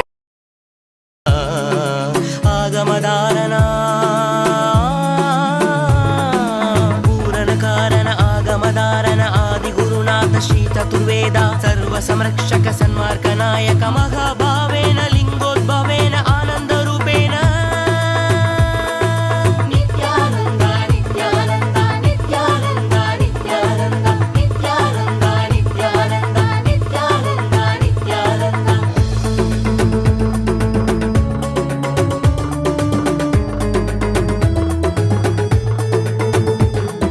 ತ್ಯಾಗರಾಜಶ ನಿತ್ಯಾನಂದ ನಿತ್ಯಾನಂದ ನಿತ್ಯ ನಿತೇಶ್ವರ ನಿತ್ಯಾನಂದ ಯೋಗ ರೂಪೇಶ ನಿತ್ಯಾನಂದ ನಿತ್ಯಾನಂದ ನಿತ್ಯ ನಿತೇಶ್ವರ ನಿತ್ಯಾನಂದ ಜೀವ ಜೀವೇಶ ನಿತ್ಯಾನಂದ ನಿತ್ಯಾನಂದ ನಿತ್ಯ ನಿತೇಶ್ವರ ನಿತ್ಯಾನಂದ ಜ್ಞಾನ ದೇವೇಶ ನಿತ್ಯಾನಂದ ನಿತ್ಯಾನಂದ ನಿತ್ಯ ನಿತೇಶ್ವರ ನಿತ್ಯಾನಂದ ನಿತ್ಯೇಶ ಗುರು ನಿತ್ಯಾನಂದ ನಿತ್ಯಾನಂದ ನಿತ್ಯಾನಂದ ನಿತ್ಯ ನಿತೇಶ್ವರ ನಿತ್ಯಾನಂದ ನಿತ್ಯೇಶ ಗುರು ನಿತ್ಯಾನಂದ ನಿತ್ಯಾನಂದ ನಿತ್ಯಾನಂದ ನಿತ್ಯ ನಿತೇಶ್ವರ ನಿತ್ಯಾನಂದ ನಿತ್ಯೇಶ ಗುರು ನಿತ್ಯಾನಂದ ನಿತ್ಯಾನಂದ ನಿತ್ಯಾನಂದ ನಿತ್ಯ ನಿತೇಶ್ವರ ನಿತ್ಯಾನಂದ ನಿತ್ಯೇಶ ಗುರು Nithyananda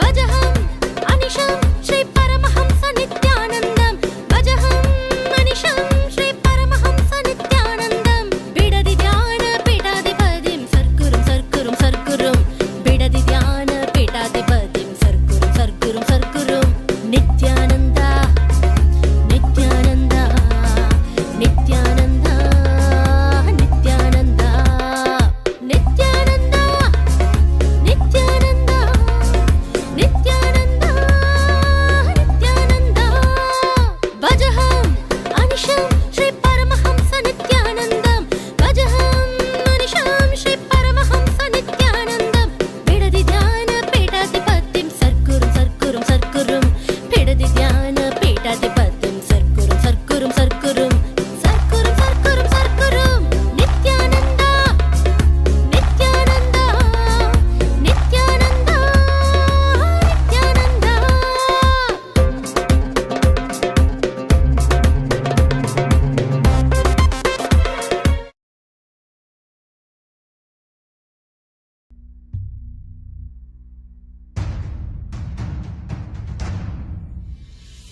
Sit as Paramashiva. Inhale and exhale deeply with 25 heads and 75 eyes and 50 hands. Visualize, meditate, connect with him. He is a living, alive being. Drop your form into his form and dissolve. Remember, you are a Sarupya Mukta, means your form is dissolved into his form. All my disciples, now I am initiating Salokya Mukti, Samipya Mukti, Sarupya Mukti, Sayujya Mukti. Om Nithyananda Paramashivoham. Om Nithyananda Paramashivoham. Om Nithyananda Paramashivoham. Om Nithyananda.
सार हरे जय कैलाशी जय अविनाशी सुख राशि सुख सार हरे जय शशि शेखर जय डमरूधर जय जय प्रेमागार हरे जय शशि शेखर जय डमरूधर जय जय प्रेमागार हरे जय त्रिपुरारी जय मदहारी अमित अनंत अपार हरे जय त्रिपुरारी जय मदहारी अमित अनंत अपार हरे निर्गुण जय जय सगुण नामय निराकार साकार हरे नित्यानंद पुरी ईश्वर नित्या पाहि पाहि दातार हरे नित्यानंद पुरी ईश्वर नित्या पाहि पाहि दातार हरे हर हर Liity 20betiin tänään ja nappaa bonuksesi jopa 100 € saakka. Tämän lisäksi pääset käsiksi vedonlyöntiin sekä ennen ottelua että livenä. Parhaat vaihtoehdot, huippukertoimet ja ainutlaatuiset ominaisuudet.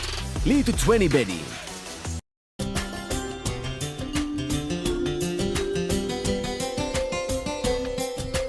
नित्य रामेश्वर नित्य नागेश्वर वैद्यनाथ केदार हरे नित्य रामेश्वर नित्य नागेश्वर वैद्यनाथ केदार हरे मल्लिकार्जुन सोमनाथ नित्य महाकाल ओंकार हरे मल्लिकार्जुन सोमनाथ नित्य महाकाल ओंकार हरे त्रयंबकेश्वर नित्य गुष्मेश्वर भीमेश्वर जगतार हरे त्रयंबकेश्वर नित्य घुष्मेश्वर भीमेश्वर जगतार हरे काशीपति श्री विश्वनाथ जय मंगलमय अघहार हरे काशीपति श्री विश्वनाथ जय मंगलमय अघहार हरे नीलकंठ जय भूतनाथ नित्य मृत्युंजय अविकार हरे नित्यानंद पुरी ईश्वर नित्य पाहि पाहि दातार हरे नित्यानंद पुरी ईश्वर नित्य पाहि पाहि दातार हरे हर हर नित्य देव हरे हर हर नित्य देव हरे हर हर नित्य देव हरे हर हर नित्य देव हरे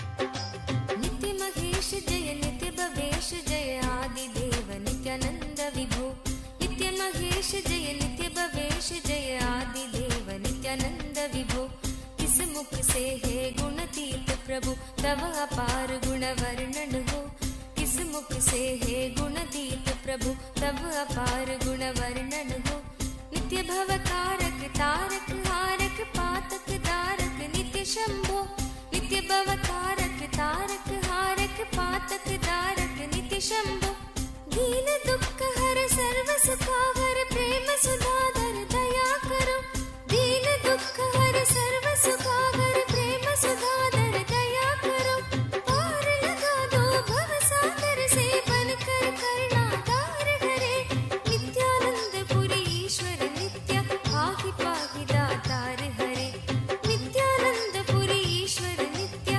पाहि पाहि दातार हरे हर हर नित्य देव हरे हर हर नित्य देव हरे हर हर नित्य देव हरे हर हर नित्य देव हरे जय मन भावन जय अति पावन शोक नशावन नित्य शंभो जय मन भावन जय अति पावन शोक नशावन नित्य शंभो विपद विदारण अदम उबारण सत्य सनातन नित्य शंभो विपद विदारण अधम उबारण सत्य सनातन नित्य शंभो सहज वचन कर जलज नयन वर धवल वरण तन नित्य शंभो सहज वचन हर जलज नयन वर धवल वरण तन नित्य शंभो मदन कदन पर पाप हरण हर चरण मनन धन नित्य शंभो मदन कदन पर पाप हरण हर चरण मनन धन नित्य शंभो विवसन विश्व रूप प्रलयंकर जग के मूलाधार हरे नित्यानंद पुरी ईश्वर नित्य पाहि पाहि दातार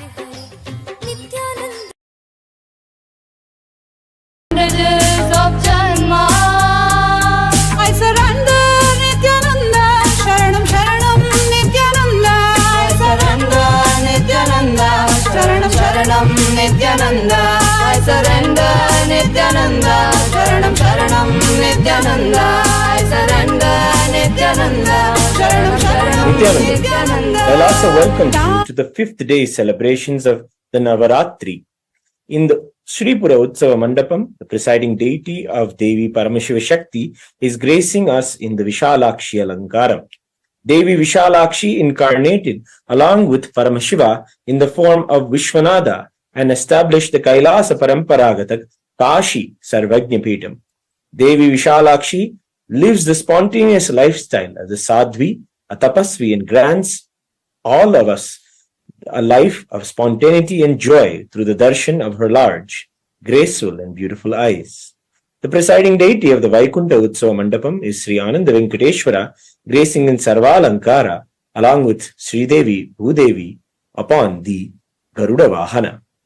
The Maha Kailasa Utsava Mandapam is where the Utsava Vigraha of the Supreme Pontiff of Hinduism, Bhagavan Nithyananda Paramashivam, is gracing in the Vishalakshi Alankaram also. Let us now offer our worship and devotion at the divine lotus feet of the presiding deities of Kailasa's Navaratri and receive their grace and blessings.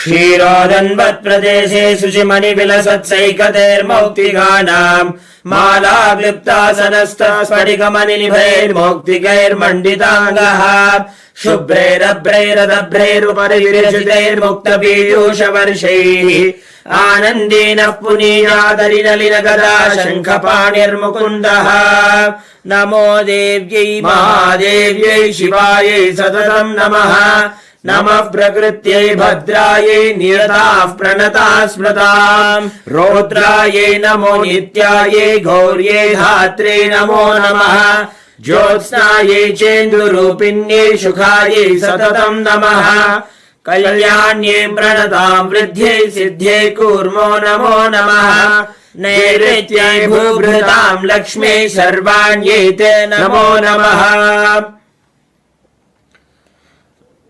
अथ धूपः ॐ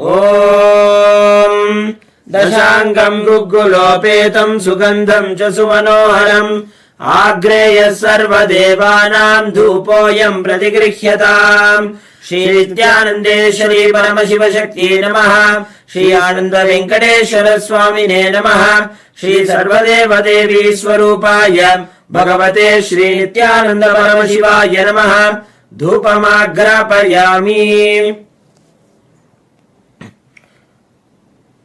अथ दीपः ॐ साज्यं त्रिवर्ति संयुक्तं वह्निना योजितं मया ग्रहाणमङ्गलं दीपं त्रैलोक्यतिमिरापहम् श्री नित्यानन्देश्वरी परमशिवशक्त्यै नमः श्री आनन्द वेङ्कटेश्वर स्वामिने नमः श्री सर्वदेवदेवी स्वरूपाय भगवते श्री नित्यानन्द परमशिवाय नमः दीपं सन्दर्शयामि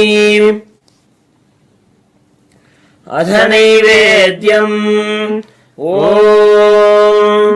अमृते अमृतोद्भवे अमृतवर्षिणीम् अमृतं श्रावय श्रावय स्वाहा श्री नित्यानन्देश्वरी परमशिवशक्त्यै नमः श्री आनन्द वेङ्कटेश्वर स्वामिने नमः श्री सर्वदेवदेवी स्वरूपाय भगवते श्री नित्यानन्द परमशिवाय नमः अमृतं महानैवेद्यं निवेदयामि नैवेद्यानन्तरम् आचमनं समर्पयामि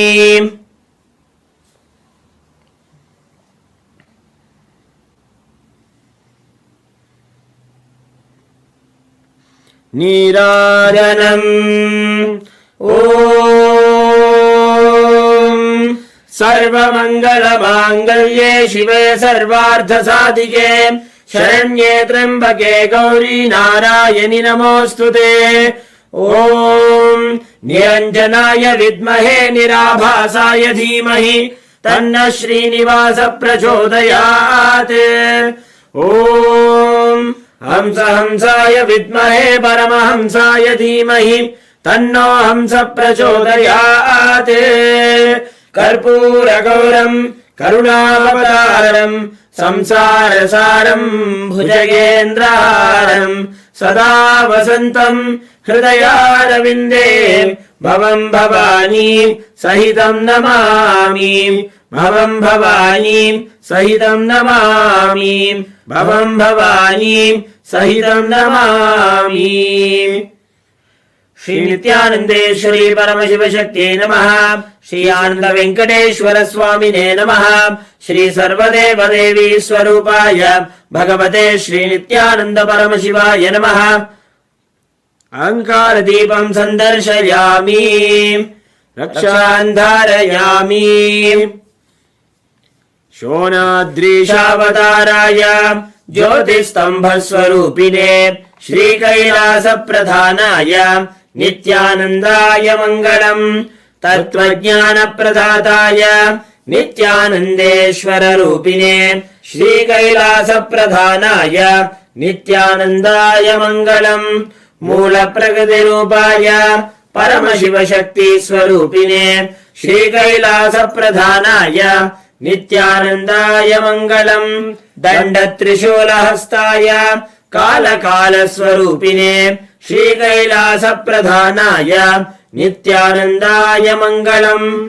आदिपूज्याय देवाय सकृत्पूर्णत्वरूपिणे श्रीकैलासप्रधानाय नित्यानन्दाय मङ्गलम्।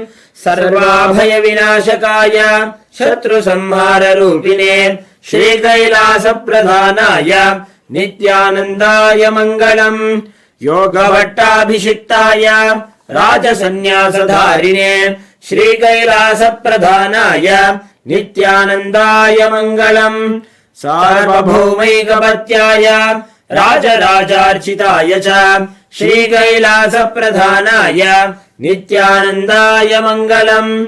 मङ्गलम् कल्पवृक्षाय मङ्गलम् ज्ञानदायिने परमशिवाय श्रीनित्यानन्देश्वराय मङ्गलम्। मङ्गलम् श्रीविद्याम्बायै मङ्गलम् कामदायिन्यै सर्वमङ्गलदात्री नित्यानन्देश्वर्यै मङ्गलम्। मङ्गलम् गुरुदेवाय मोक्षमूलाय मङ्गलम्। परमावताराय नित्यानन्दाय गुरवे मङ्गलम्। त्वम् स्मृतमहम् धन्य मम प्राणमहेश्वर गङ्गाधर नामेति स्तोत्रस्थानम् ददाम्यहम्। हरिः ओम् तत्सत्। सर्वम् भगवत् श्री नित्यानन्द परमशिव पादुकार्पणमस्तु। ओम् नित्यानन्दम्।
जय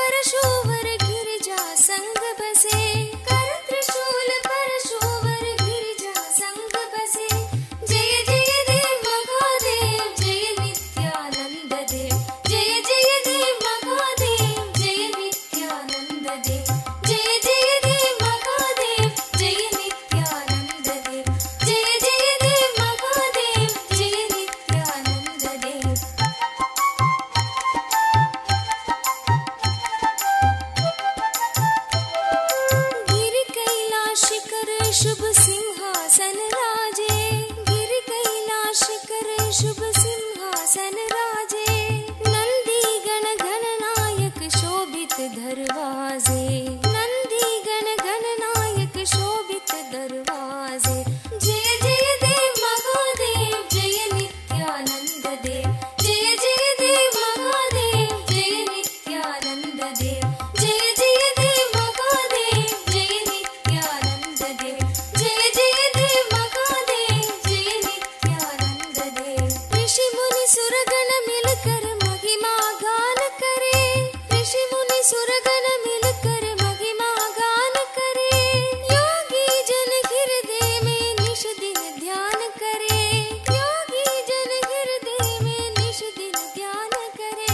जय जय देव महादेव जय नित्यानंद देव, जय जय देव महादेव जय नित्यानंद देव, जय जय देव महादेव जय नित्यानंद देव, जय जय देव महादेव जय नित्यानंद देव। सकल मनोरथ दायक दीनन दुख हरता, सकल मनोरथ दायक दीनन दुख हरता। जन्म मरण भव बंधन हारण सुख करता, जन्म मरण भव बंधन हारण सुख करता। जय जय देव महादेव जय नित्यानंद देव, जय जय देव महादेव जय नित्यानंद देव, जय जय देव महादेव जय नित्यानंद देव, जय जय देव महादेव जय नित्यानंद देव।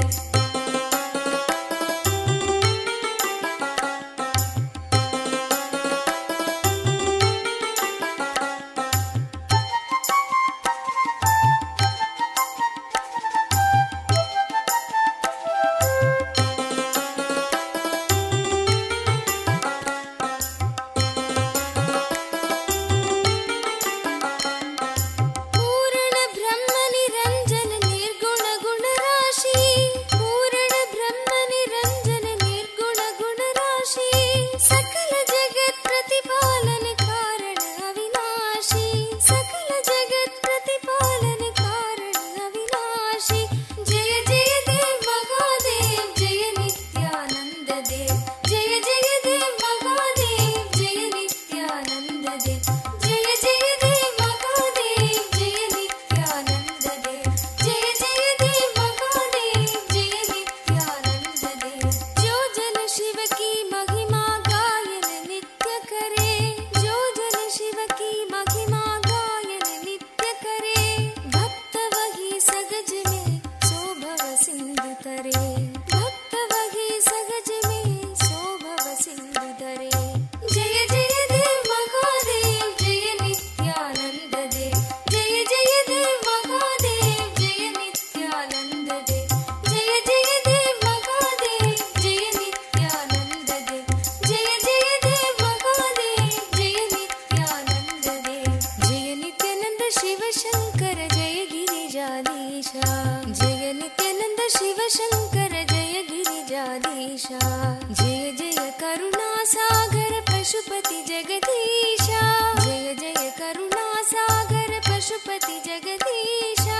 जय जय देव महादेव जय नित्यानंद देव, जय जय देव महादेव जय नित्यानंद देव, जय जय देव Mahadev. Om. As the ultimate manifestation of Paramashiva's Gangadhara Murti, Ganga Visarjana Murti, I bless you all with Paramadvaita. I initiate all of you into Atma Sakti Diksha, initiation into will persistence. Listen, whether rishis, munis, great tapasvis, Brahma rishis, all those great beings achieved the ultimate, the will like Ganga, like Bhagirath. I initiate all of you into superdeterminism. into superdeterminism.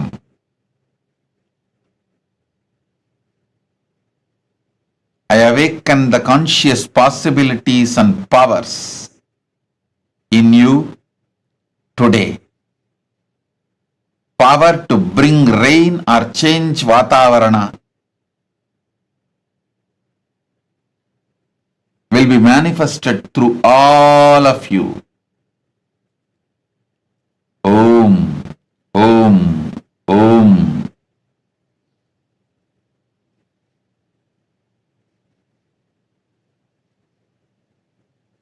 Om.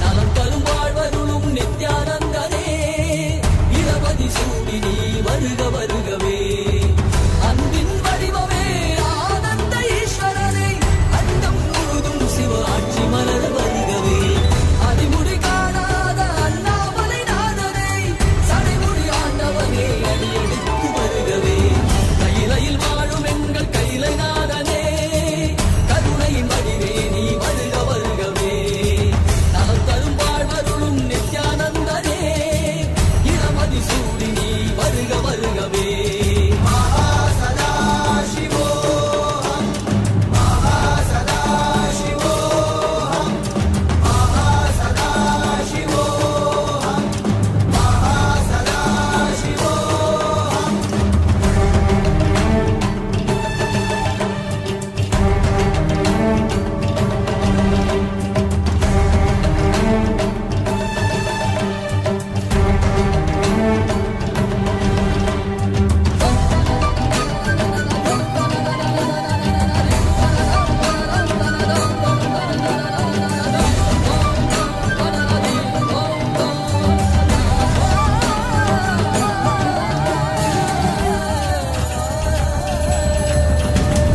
உனது பார்வையால் மாயைகள் விலக விலக பூமி எங்குமே ஞானம் மலர மலர தேகம் எங்குமே சுரவை சாம்பல் பூசி ஆடும் மன்னரே பாதம் பதிய வருக விரிசடையோனே திரிபுரம் எரித்த அந்த கடல் விழியோடு தீமைகள் ஒழிக்க வருக அம்பலத்திலே நித்தம் ஓடுகின்ற தாண்டவத்தையே அகிலம் உணரவே பொங்கிடும் மங்களம் பூலோகம் எங்கிலும் கங்கையும் வெள்ளமாய் பாய்ந்தோடி வந்திடும் கால காலனாக நீ நின்றிடும் அற்புதம் கண்டவர் யாவரும் திருவடி அது சரணடைந்திட கையிலையில் வாழும் எங்கள் கையிலை நாதனே கருணையின் வடிவே நீ வருக வருகவே நலம் தரும் வாழ்வருளும் நித்யானந்தனே இடமதி சூடி நீ வருக வருகவே அன்பின் வடிவமே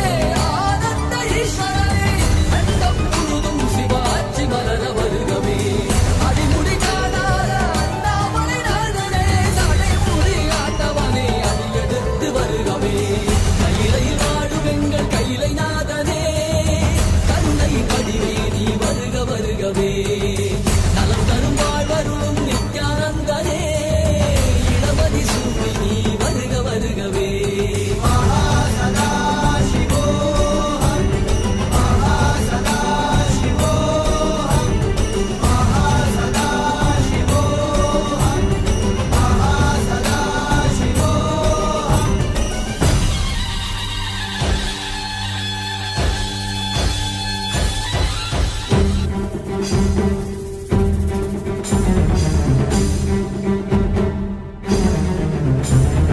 மகா சதா சிவோஹம் மகா சதா சிவோஹம் மகா சதா சிவோஹம் மகா சதா சிவோஹம் மகா சதா சிவோஹம்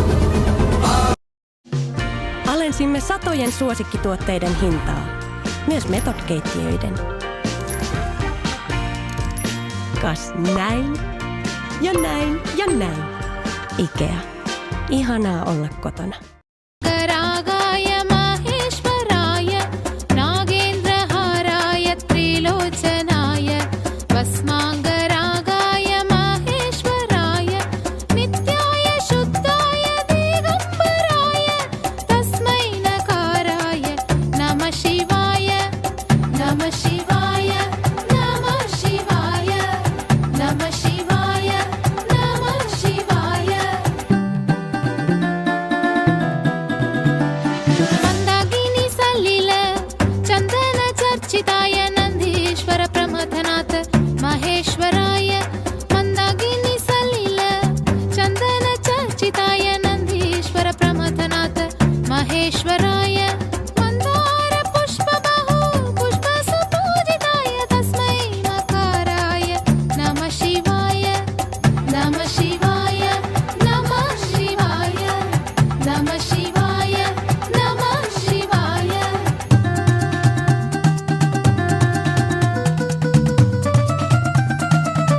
यप्पडे शिवसन्निधौ शिवलोकमवाप्नोति शिवेन सह मोदते शिवेन सह मोदते।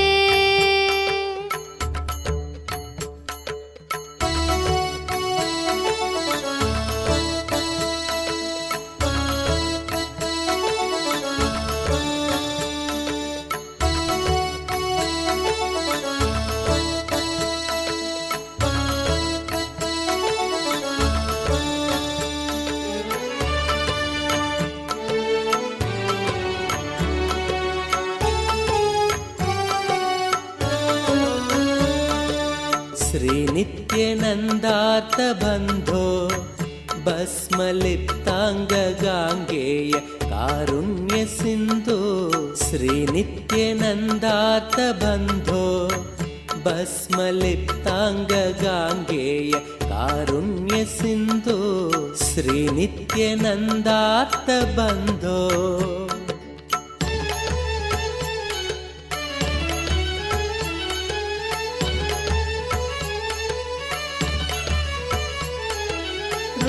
रुद्राक्षधारिन् नमस्ते रौद्ररोगं हरत्वं परारेर्गुरोर्मे रुद्राक्षधारिन् नमस्ते रौद्ररोगं हरत्वं परारेर्गुरोर्मे राकेन्दुवक्त्रं भवन्तं माररूपं कुमारं भजे कामपूरम् राकेन्दुवक्त्रं भवन्तं माररूपं कुमारं भजे कामपूरम्।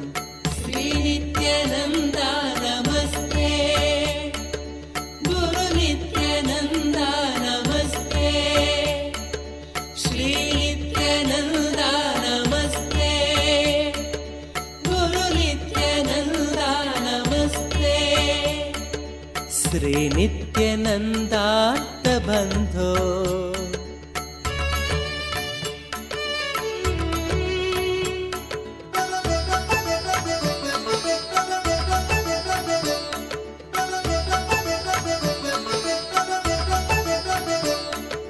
मां पाहि रोगादघोरात् मङ्गलापाङ्गपादेन भङ्गात् स्वराणां मां पाहि रोगादघोरात् मङ्गलापाङ्गपादेन भङ्गात् स्वराणां कालाच्च दुष्पाककूलात् कालकालस्य सूनुं भजे क्रान्तसानुं कालाच्च दुष्पाककूलात् कालकालस्य सूनुं भजे क्रान्तसानुं। श्रीनित्यानन्दा नमस्ते गुरुनित्यानन्दा नमस्ते श्रीनित्यानन्दा नमस्ते गुरुनित्यानन्दा नमस्ते श्रीनित्यानन्दार्थबन्धो।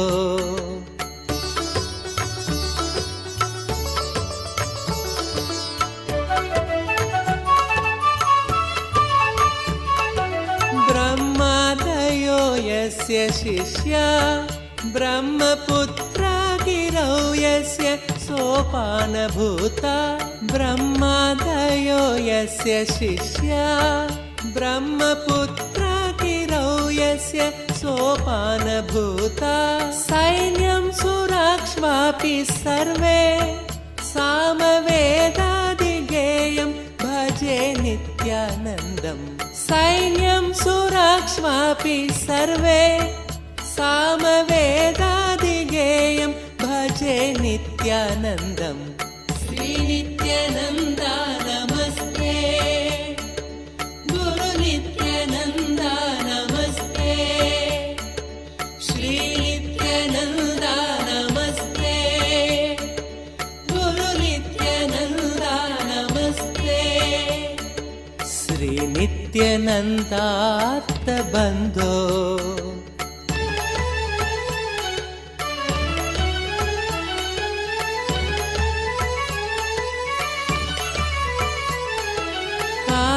काषाय संवीतगात्रं कामरोगादिसंहारि भिक्षान्नपात्रं काषाय संवीतगात्रं कामरोगादिसंहारि भिक्षान्नपात्रं कारुण्यसम्पूर्णनेत्रं शक्तिहस्तं पवित्रं भजे नित्यानन्दं कारुण्यसम्पूर्णनेत्रं शक्तिहस्तं पवित्रं भजे नित्यानन्दं श्रीनित्यानन्दा नमस्ते गुरु नित्यानन्दा नमस्ते श्रीनित्यानन्दा नमस्ते गुरु नित्यानन्दा नमस्ते श्रीनित्यानन्दार्तबन्धो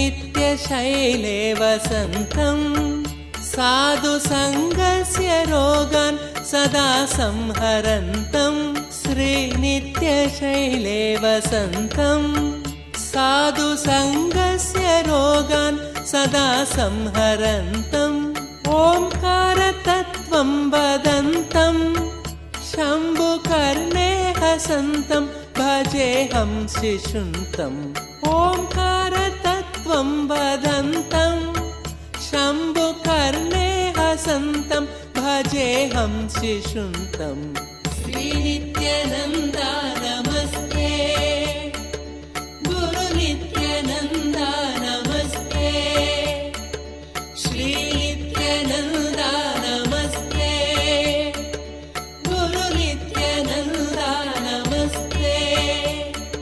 श्रीनित्यानन्दार्थबन्धो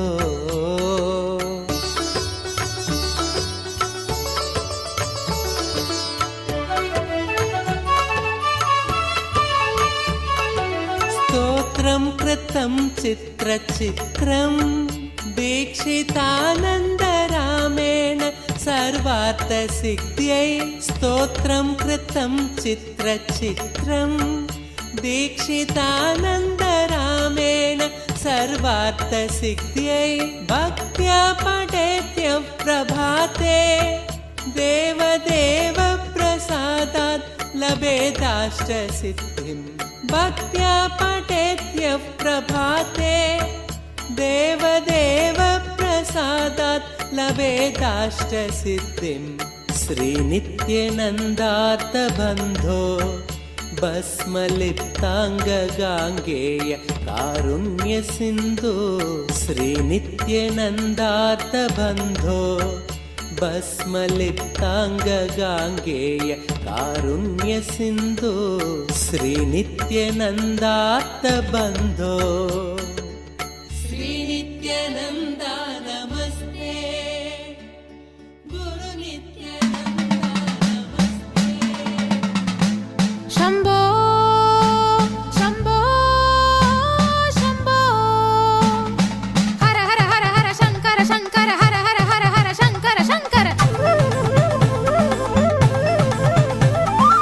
ईशा गिरीशा नरेशा परेशा महेशा बिलेशा ईश गिरीश नरेश परेश महेश बिलेश यभूषण भो शाम्ब सदाशिव शम्भो शङ्कर शरणं मे तव चरणयुगम् उमयादित्य सुमङ्गल विग्रह यालिङ्गित वामाङ्ग विभो शाम्ब सदाशिव शम्भो शङ्कर शरणं मे तव चरणयुगम्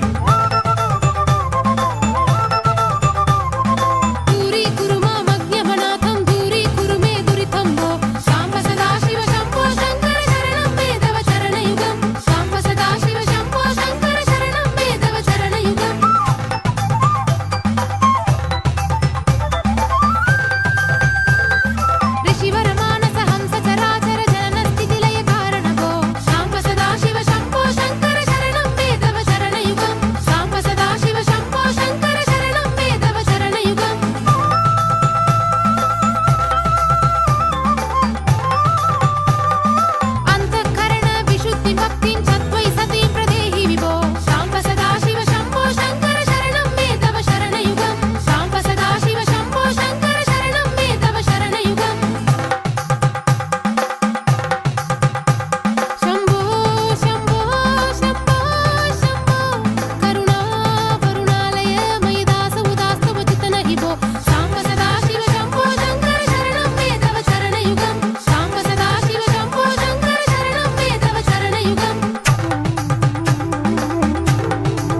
Alice Kramer, blessings.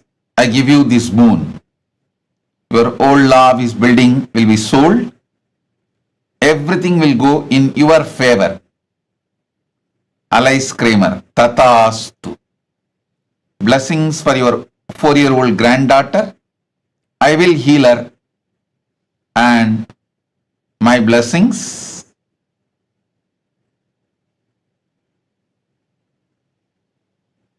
The peace in Middle East will not happen for now. For that, too many of you need to meditate and raise the collective positivity in the planet Earth. All of your hands. Alice Kramer, it's all in your hands. Blessings.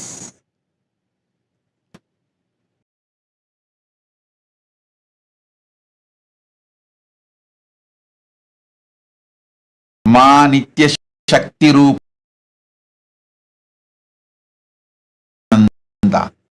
Ma Nitya Shakti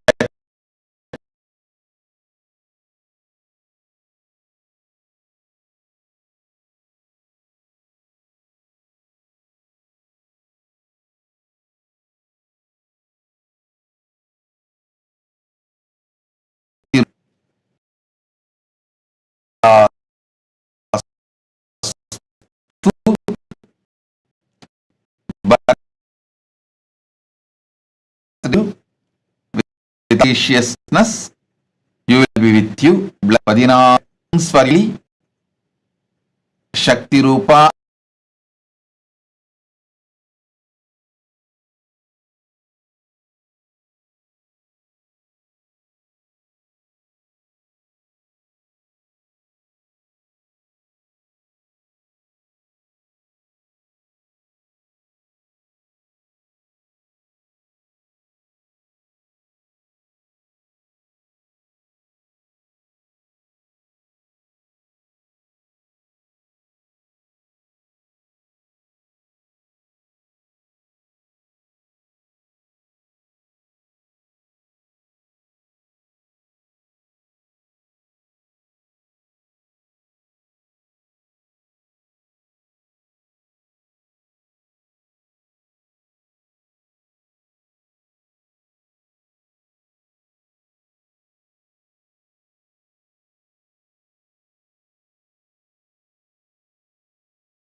प्रदान किया रावण को लंका दे दी, जिसने भी जो भी मांगा दिल से उसे वो सब दे दी। मांगा हमसे कुछ भी नहीं, देते गए जो है सभी।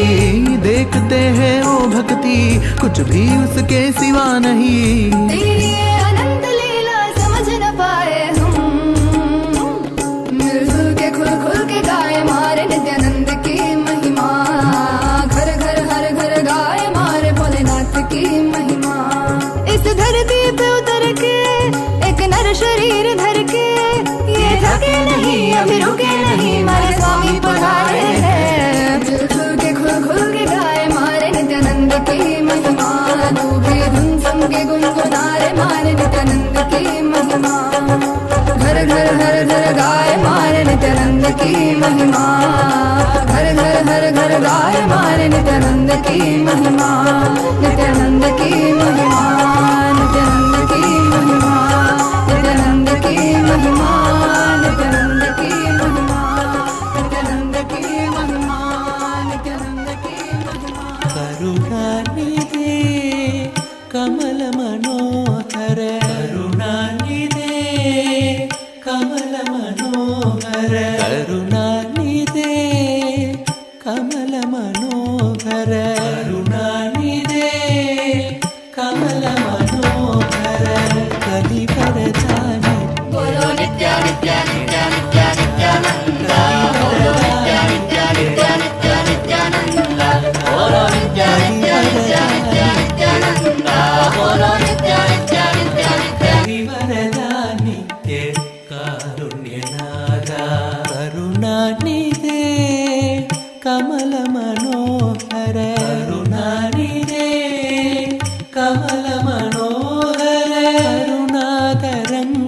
नित्य ध्यानरूपा करुणादरङ्ग नित्य ध्यानरूपा करुणादरङ्ग नित्य ध्यानरूपा करुणादरङ्ग नित्य ध्यानरूपा त्रिभुवन वन्दित हरिहररूपा त्रिभुवन वन्दित हरिहररूपा त्रिभुवन वन्दित हरिहररूपा त्रिभुवन वन्दित हरिहररूपा त्रिभुवन वन्दित हरिहररूपा त्रिभुवन वन्दित हरिहररूपा त्रिभुवन वन्दित हरिहररूपा त्रिभुवन वन्दित हरिहररूपा करुणानिधे कमल मनोहर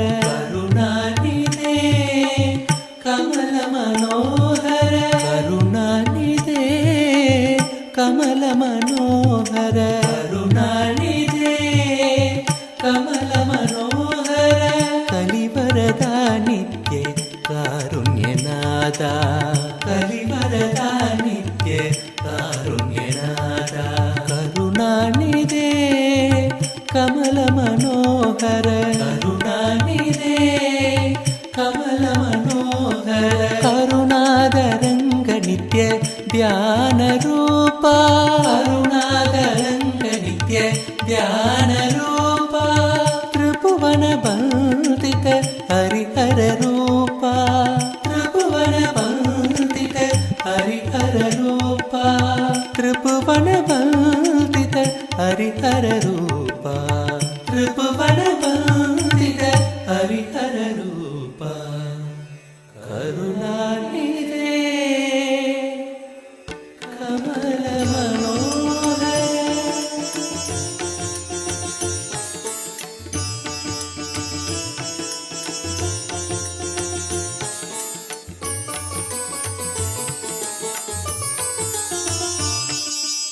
नित्यानन्द हे नित्यानन्द नित्यानन्द हे नित्यानन्द नित्यानन्द हे नित्यानन्द नित्यानन्द हे नित्यानन्द गौरी तनया गजानना गौरी तनया गजानना गौरी तनया गजानना गौरी तनया गजानना नित्यानन्द हे नित्यानन्द नित्यानन्द हे Nityanand Gauri Tanaya Gajanana Gauri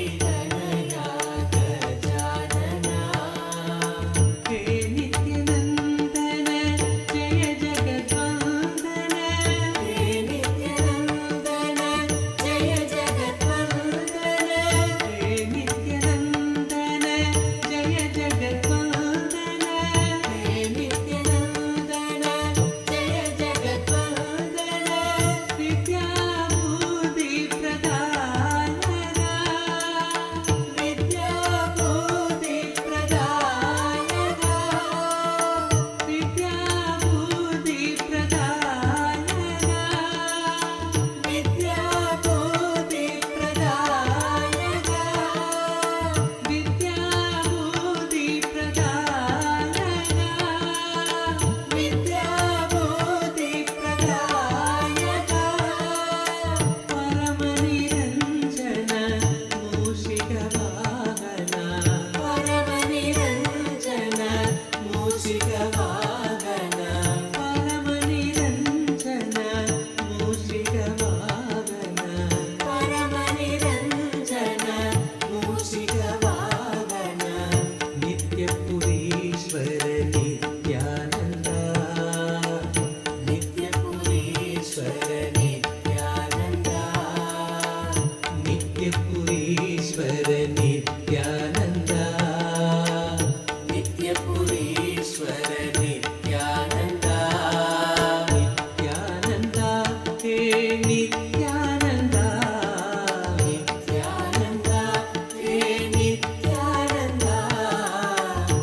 Nithyananda, Nithyananda, Nithyananda, Nithyananda, Nithyananda, Nithyananda, Nithyananda, Gauri Dhanaya Gajanana, Gauri Dhanaya Gajanana, Nithyanandana, Jaya Jagadvandana, Nithyanandana, Jaya Jagadvandana, Vidyabodhi Pradayaka, Vidyabodhi Pradayaka, Vidyabodhi Pradayaka, Vidyabodhi Pradayaka, Paramaniranjana, Mushigavagana, Paramaniranjana, Mushigavagana, Nityapurishwara Nithyananda, Nityapurishwara Nithyananda, Nityapurishwara Rupananda blessings, birthday blessings for you. With all you will be with me, I'll be with you. பெற்று பெருவாழ்வு வாழ்க. Blessings for your whole family. Ma Shakti Rupa, Anusha, Mukti Rupa, Vishnu. Blessings for Mukti Rupa's health and healing. Blessings for the whole family. And blessings for all of you to have a Guru Bhakti. I am with you. Ma Nitya Shakti Rupa. I accepted your gratitude. Pada Puja. Blessings. பிறந்த நாள் நல்வாழ்த்துக்கள். ஆனந்தமா இருங்க. ஓம். Rupa Iyer. Rupa Iyer, my blessings. I accept your gratitude. I shower you with all the enlightenment, feeling connection, Guru Bhakti, and I'll make your office environment very smooth. Don't worry. Blessings for Madhavan. Not only you will be deeply connected to me, I will evolve him as an enlightened being. Rupa Iyer. Tatastu, Tatastu, Tatastu. Madhavan, blessings for your world history exam. I'll take care. Blessings. Wang Yang Li. Wang Yang Li. I give you all 7 boons you wanted. Tatastu. I'll remove karmic obstacles. I'll make you leader. Blessings. All 3 members of your family. I'll awaken your third. I'll shower it into universities. I'll shower all auspiciousness, enlightenment, and promotion, career, good writing and singing. Wang Yang Li. Tatastu. Om. Mei Hua Ziao. Mei Hua Ziao.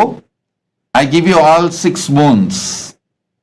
I give you peace, enlightenment, shower you with wealth, blessings for your son Shu Vi, and healing for your son Shu Vi and daughter Shu Zen. My blessings, I'll give you all auspiciousness. Every day when you talk to me, I am hearing you. I hear you more than you know me, more than you share, more than you think you know you. Listen, more than you know you, I know you. More than you know me, I know you. And more than what you share, I hear. Understand? Not only I sense your connection, I give you my connection. Mei Hua Ziao. Tatastu. Sanjeev Kumar Meher.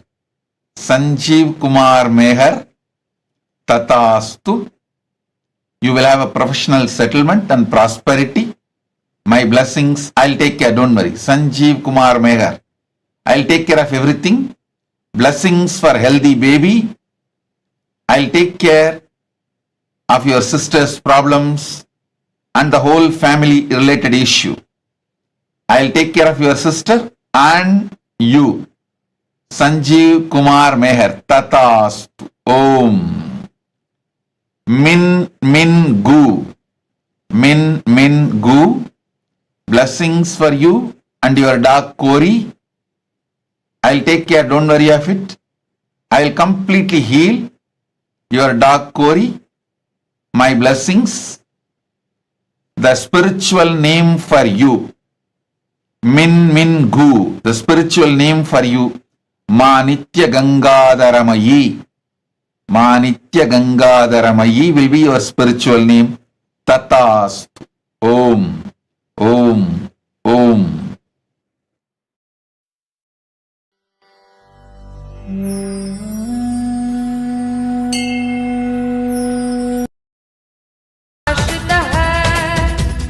ॐ नमः शिवाय हरि ॐ नमः शिवाय ॐ नमः शिवाय हरि ॐ नमः शिवाय ॐ नमः शिवाय हरि ॐ नमः शिवाय ॐ नमः शिवाय हरि ॐ नमः शिवाय सर्वकर्मा स्वयंभूत आदिरादिकरो निधिः सह गुरुचरण वन्दनं नित्यानन्द गुरुचरण वन्दनं वन्दनं गुरुवन्दनम्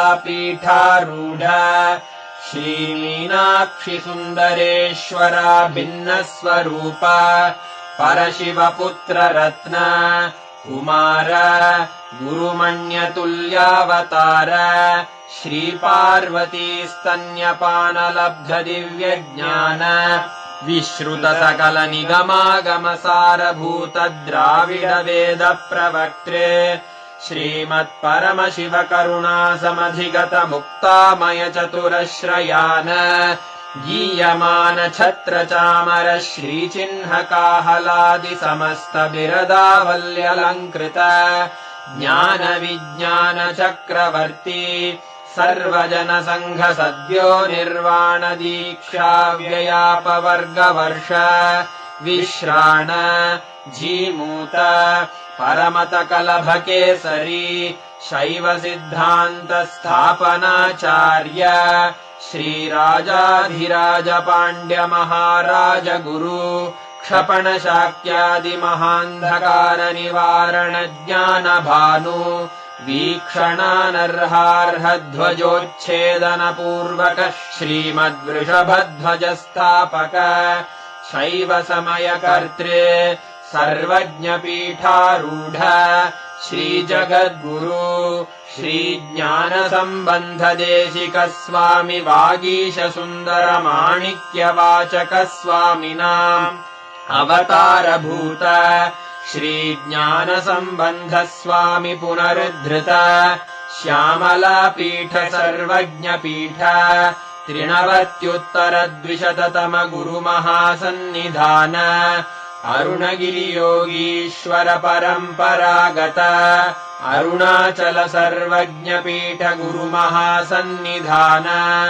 कैलास परम्परागत काञ्ची कैलास सर्वज्ञपीठ त्रयस्त्रिंशदुत्तरद्विशततम गुरुमहासन्निधान नित्योत्सव नित्यमङ्गल नित्यकल्याण नित्यरजित कैलास परम्परागत आदिकैलास नित्यानन्दपीठ महासंस्थान महासिंहासनपीठकर्तः साक्षात् श्रीपरमशिव समुद्भूत कैलास परम्परागत वैवस्वतमनु इक्ष्वाकु हरिश्चन्द्र भगीरथ श्रीरामचन्द्र शूरसेन इत्यादि अनवच्छिन्न सार्वभौम चक्रवर्ति परम्परागत चतुष्षष्टि योगिनी मण्डित चतुष्षष्टि सम्प्रदाय प्रवर्तक मनुधर्मशासन सूर्यवंशप्राप्त सर्वज्ञपीठसुराङ्गिसाम्राज्यमूर्धाभिषिक्तचूडामणे साक्षात् श्रीपरमशिवसमुद्भूत कपिलमहागुरुपुनरुद्धृत महानिर्वाणिपीठ अष्टोत्तरसहस्र श्रीमहामण्डलेश्वर साक्षात् श्रीपरमशिवसिंहासनाभिषिक्त समस्त